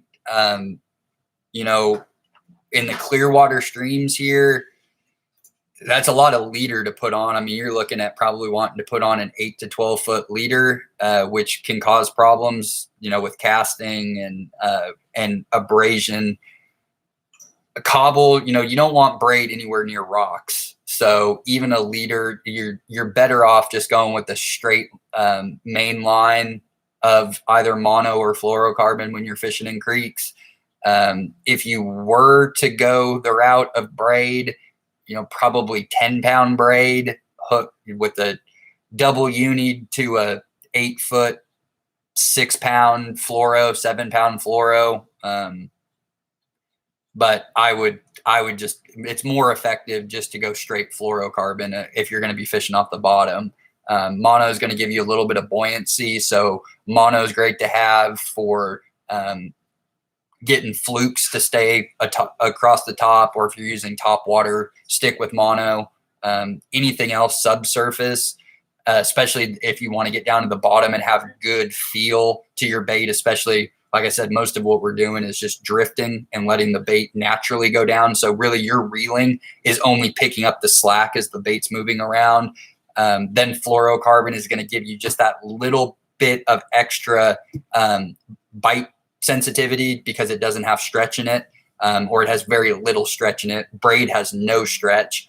Braid, you're just going to end up, if you get snagged, even with the leader, it's just going to create problems. But I wouldn't recommend using braid with a leader on clearwater fishing. One, because they can see the braid, so that you're using such a long leader that at that point it's just worth it to have reels rigged up. A lot of times what I'll have is I keep a couple of spinning reels that have 6-pound fluorocarbon on them, and I don't leave them on my rods. So I'll have multi-purpose spinning outfits that I'll slap on different spinning reels that fit that rod appropriately, that have different line on them. So I'm just switching out reels as opposed to having an entire rod and reel set up. Anything like this out there for fly fishermen? We talked about fly fishing a little bit earlier. There's some good resources as far as, Oklahoma, native water outfitters. They do a lot of warm water fishing across the state for fly fishing. Their website, nativewaters.com. I'll throw it in there. They're a good resource. They're good guys just to talk to. And they can probably give you some really relevant information, like from when they've been out fishing lately. But as far as just, basic fly fishing for streams around here is your woolly buggers, your jig head flies, just swinging. Any type of swinging a streamer, swinging a woolly bugger. But there's the website to Native Water Outfitters. They're the right people to talk to if you want more information that's specific on Oklahoma. Otherwise, you're looking at a plethora of different things that you can do. It just depends on how you want to fish for warm water species in the state. You could go dry all day with hoppers and stimulators and ants. You could go with poppers in the low light hours. But mostly, if you were just swinging an olive woolly bugger all day long, you're going to catch fish, and you're going to get into big fish. You can do hybrid fly fishing and put a little 1/64 ounce squirm and squirt head in that and use this on a fly rod. I've seen people use a 3-weight fly rod with a spinning reel on it. So lots of different ways to go after our creeks and streams here. So there's something for everybody. But a couple before we finish up here, our bigger baits. So this is no longer called the Squirm and Squirt, but it's the Bass Pro. They're probably called like Pro Tubes or something, but this is a little bit bigger profile. I think it's listed at 3 inches, but it's really more of like a 3.5 to a 4-inch profile. And you can rig that with, you could throw a Ned head rig in there if you wanted to bounce it along the bottom and have it more upright. But a 3/16 to a 1/4 ounce to maybe even a 1/2 ounce of having your tubes. Again, if you wanted to just hit some of those bigger holes, especially on the Illinois where the water's moving a little bit quicker, the Glover, anywhere where you have fast moving water, there's parts of Blue River on some of those falls where the current whips in there pretty good. You could get up to a 4/4 of an ounce, or a 1/2 ounce. 1/2 ounce is probably just way too much. So 1/4 ounce is probably as big as you want to go. But just internally rigged on these, just like we did with these guys. But a tube on those bigger runs, a 1/4 ounce, maybe a 3/16, same deal. You cast them upstream, work your way down into those runs, or cast them straight downstream with a 1/4 ounce. On the Illinois, maybe a 1/2 ounce on a really deep run if the water's moving good enough, if you wanted to cast straight downstream and maintain contact with the bottom. But big tubes are always a staple of smallmouth, and tubes are just great in rivers. They are your multi-purpose bait. Without having all the appendages off of them, just having the movement off the back with the individual arms, you're creating so much vibration that you're mimicking your bait fish and your crawfish And even some other amphibians, you get so much use out of a tube. I think it's the most underutilized bait out there. Tubes are great on reservoirs for largemouth bass, smallmouth bass, spotted bass. Tubes are just a great underutilized bait. So if you wanted to throw a few of those with a 1/2 ounce, 1/4 ounce, and a 3/16 ounce into your little packet or little tiny tackle box to fit in your pocket, those are great to have on a wet wading trip. And then the last couple of ways that you can rig up. Now, this is not traditional at all. I haven't found anybody who has done this. I'm sure that people out there have.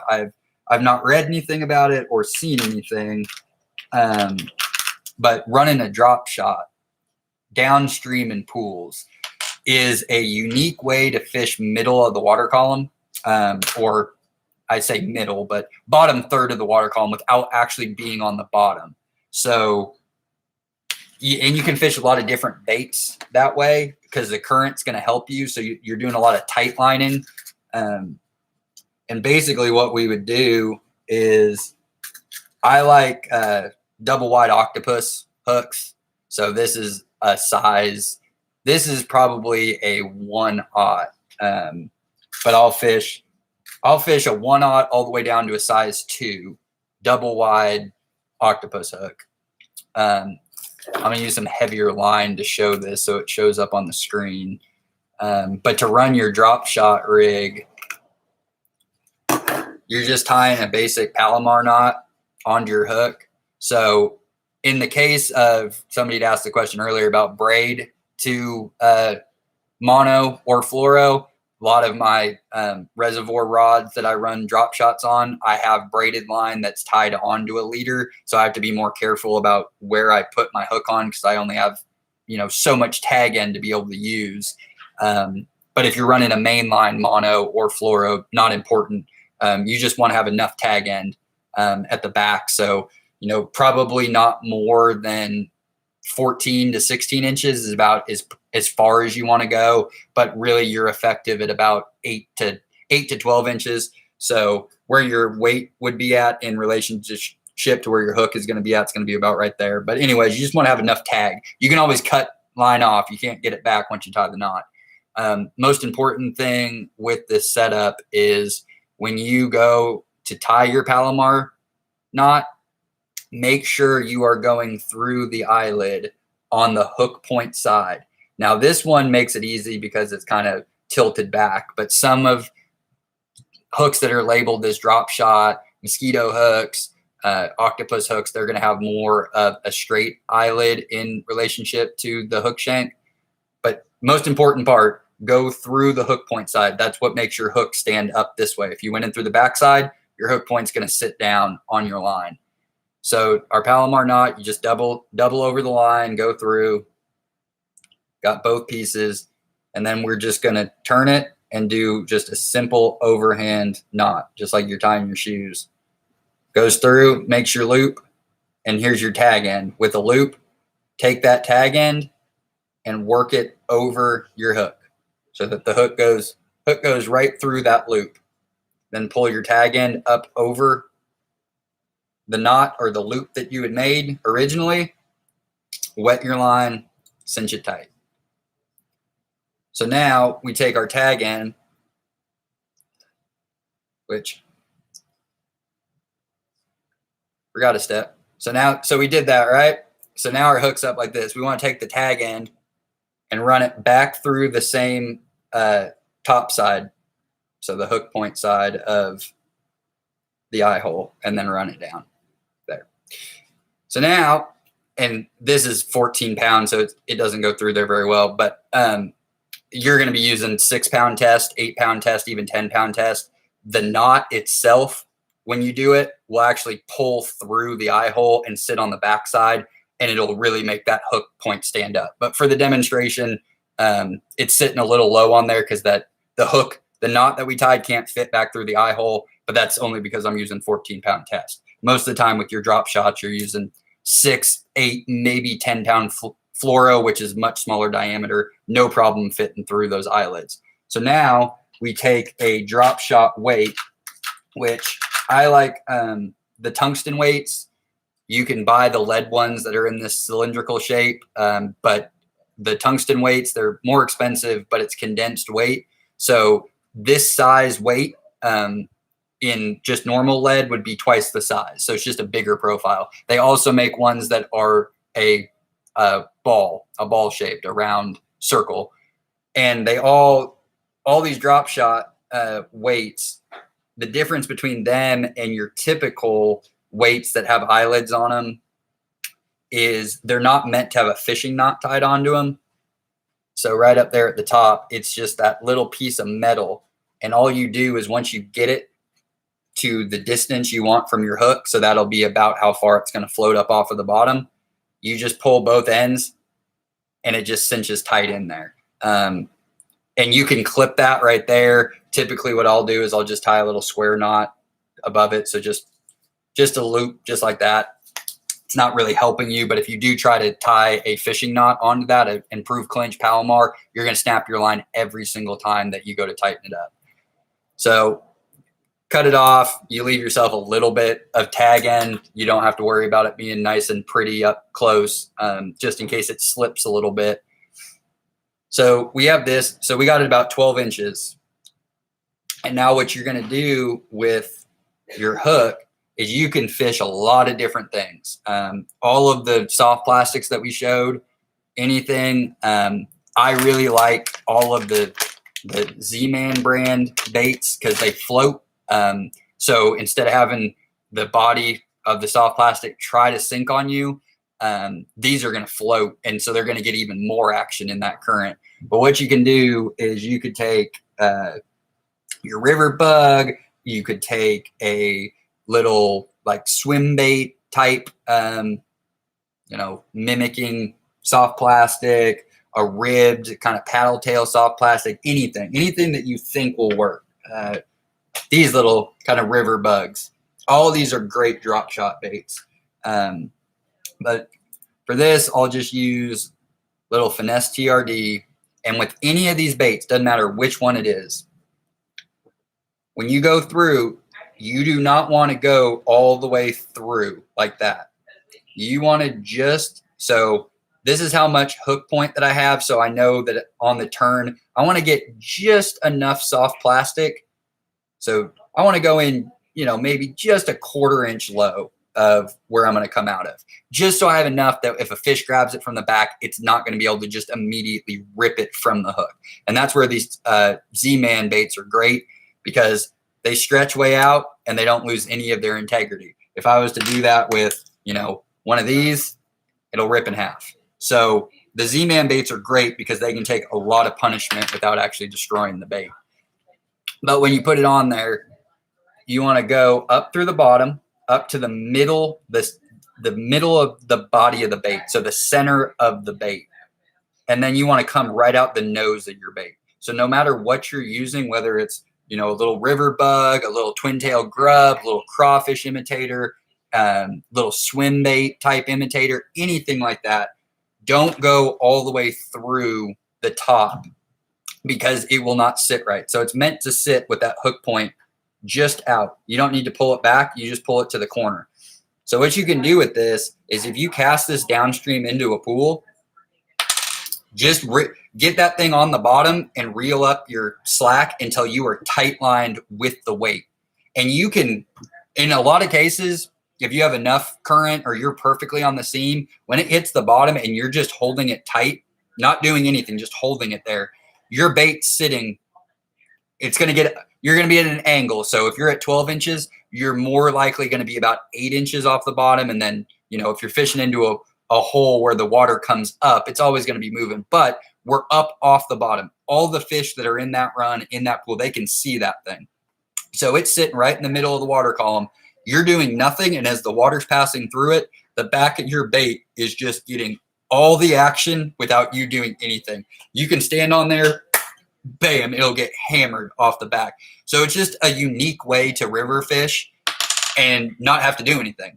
Now, you can occasionally go 10 to noon and move it up a little bit and then reel up your slack and hold on to it. But you don't need to be bouncing it along the bottom or doing anything like that. You just let the water do the work for you. So it's just a unique presentation that isn't really utilized. But with the way they make soft plastics now, especially the ones that float, even in the case of like a blue river where you're going to have a lot more slack water, that current's not really pushing through there because it can widen out on those falls and there's not true current seams. There's lots and lots of different micro seams and currents that move all around the boulders.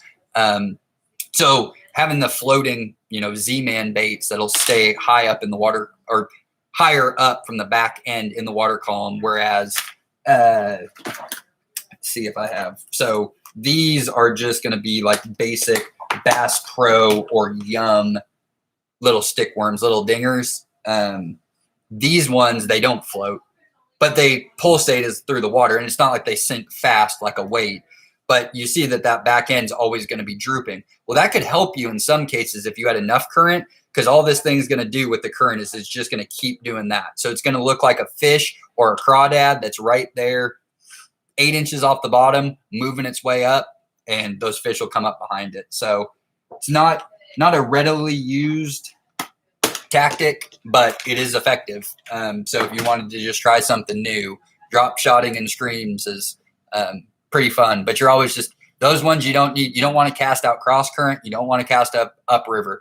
It only works effectively when you can be on a good riffle run that comes into a deep pool where the current is running straight away from you. So you're able to make a cast to where when it comes to rest on the bottom, your line is going straight to that bait and there is no current pulling your line away from you. You want that thing to be, and it'll work. You can't always make a perfect cast. It'll eventually settle on a line with your rod tip up and tight where it's not going to move. All weights will do that. So if you've ever catfished in a river where you have to cast out your weight, that weight rolls and moves until it eventually can find a line in which the current is no longer affecting your line. So that's just a different approach, but different size hooks like that. They don't need to be very big. 1/0's about as big as you need to get with these little octopus hooks. And then you can use little stick worms. You could use a little like this. We'd shown the little crawfish earlier. Same deal. You go right up under the bottom of it and then just pop it right out through the back of that bait. And it would just hang right there like that. So as that water current's hitting it, it's sitting on the bottom, just doing that over and over and over again. But you can, like I said, that's great for if you're kayak fishing, where you can carry multiple rods. This isn't one that I recommend that it's so worth it because you can catch all of those fish in that run or that pool by using, a jig head and internally weighted tubes. So this is only recommended for if you're able to float to your next locations to where you can just have a drop shot rod the entire time that you only use a handful of times throughout the day. Not really worth it to keep the tackle on you if you're wet waiting to switch over to that, because more than likely what you already have rigged up, that's all you're going to use all day. Especially when you start getting bit. That's the thing, is any of the Clearwater streams, if there's any takeaway from this, is I've shown all of these different lures so that if you show up to a place and you have your tackle box, odds are something that I've shown you probably have in your tackle box or readily available. But part of it is continuing to learn what works best and then only being able to use that, because with wet waiting especially, you want to take a very minimalist approach.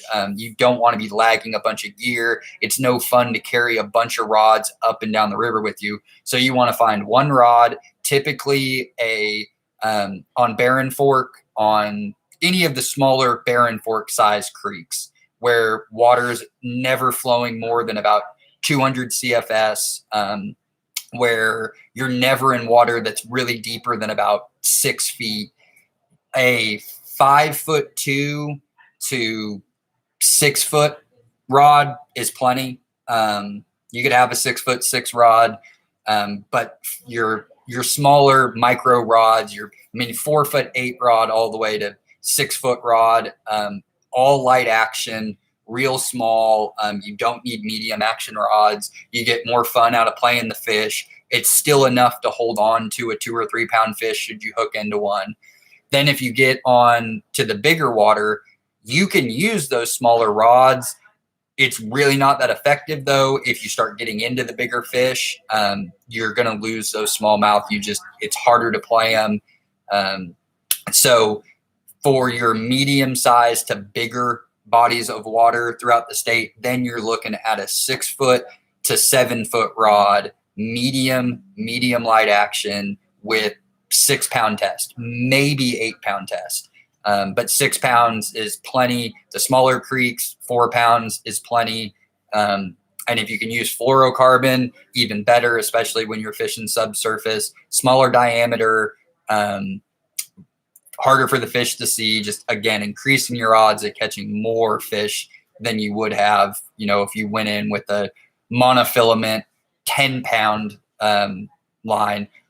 And that's another thing is, fishing these smaller baits, you don't want to have that hooked up to 10-pound test, because then you're struggling. You're going to get twists in your line.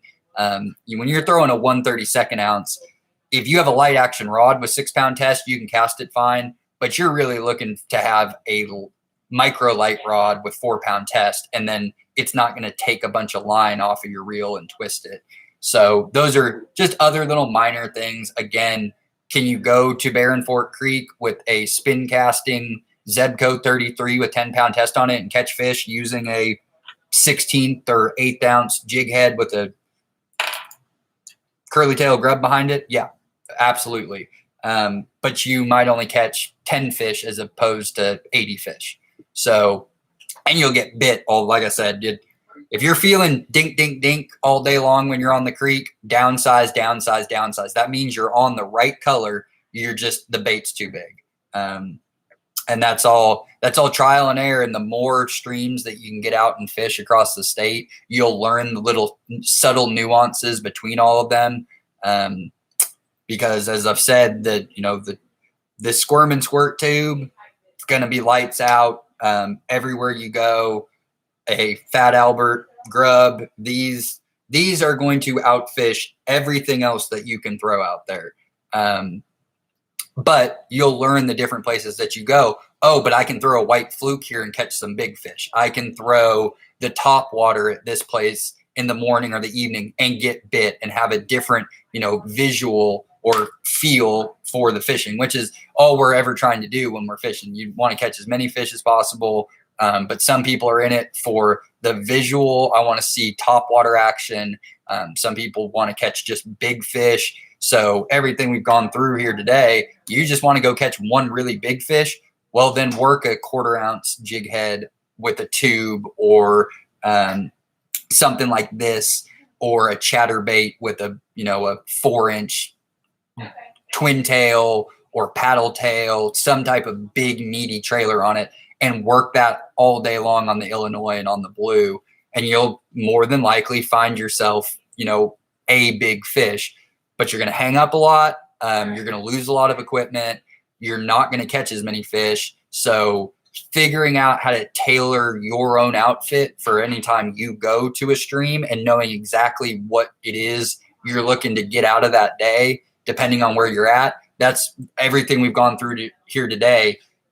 You should be able to go to any creek in the state to fish for your panfish, to fish for your bass, and be able to fill up a tackle box that's, no bigger than this. I mean, this could fit in your short pocket, fit in a little chest pack, but you should be able to fit everything that you have in something like this. Like I said, I've gotten to the point where I can fit everything I need into something like that. But every creek's just a little bit different, where the crawfish imitations get bit more often than the grub imitation. But they're all going to catch fish. They're all going to, help you have a good day. And if there's any starting point, these are your starting points. Then you might incorporate in a Ned head, just a pack of Ned head, 5th ounce, 10th ounce, and a 15th ounce, just one pack of each. and then pairing them with very similar type little crawfish, little tube, little hellgrammite, something like that, or twin tail. That's it. I mean, a handful of any of these, and then little stick worm. I mean, in one hand, a couple of and you can fish them each of them four different ways. So having a few different types of jig heads, one little chatterbait, maybe one little hard bait, fits it all into a box, fits it in your pocket. You got everything that you need to go float or to go just wet wade for the day, or float and then wet wade. But we've come up on our time limit. So if anybody has any questions, go ahead and fire them off. If not, that's all I've got for the day. So we appreciate everybody being here. All of our Asking Anglers are on our website at wildlifedepartment.com under our fishing resources tab. There's lots of good fishing content that's on that. I'll throw those links up real quick so that you have them. And then if you receive the email for this course, then you have the archive of all of the Asking Anglers on that. But these all go into the Asking Angler playlist on our Outdoor Oklahoma channel. But our fishing resources page is always getting updated with new relevant content. So there's summer fishing tips on there right now for not only just streams fishing, but a plethora of species, different types of fishing. We have our Learn to Fish videos on there, which is a kind of an eclectic group of all the different species you can catch in Oklahoma, different rigging techniques, knot tying. There's videos there for anglers of all level. It's not just basic how-to. So if you're in that intermediate or advanced stage and you're looking for either a new video to find something or a new channel to watch, all of the people that I have on those videos, they're great resources on their YouTube channels, talking about lots of the same things, but different people's perspectives and approaches and experiences. We all, as anglers, we all fall in love with different things. So we do these for you. We appreciate everybody for coming. You have my contact information on that resources page down at the bottom. If you received the email for this, you have my contact information in there.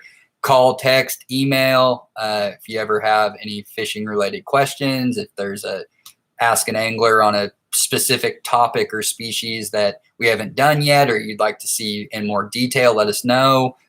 This marks 1 full year of doing these once a month courses. We've kept them relevant, doing fishing courses that you could go take today and have be effective if you went fishing tomorrow. But we're always looking for new ideas of what to do.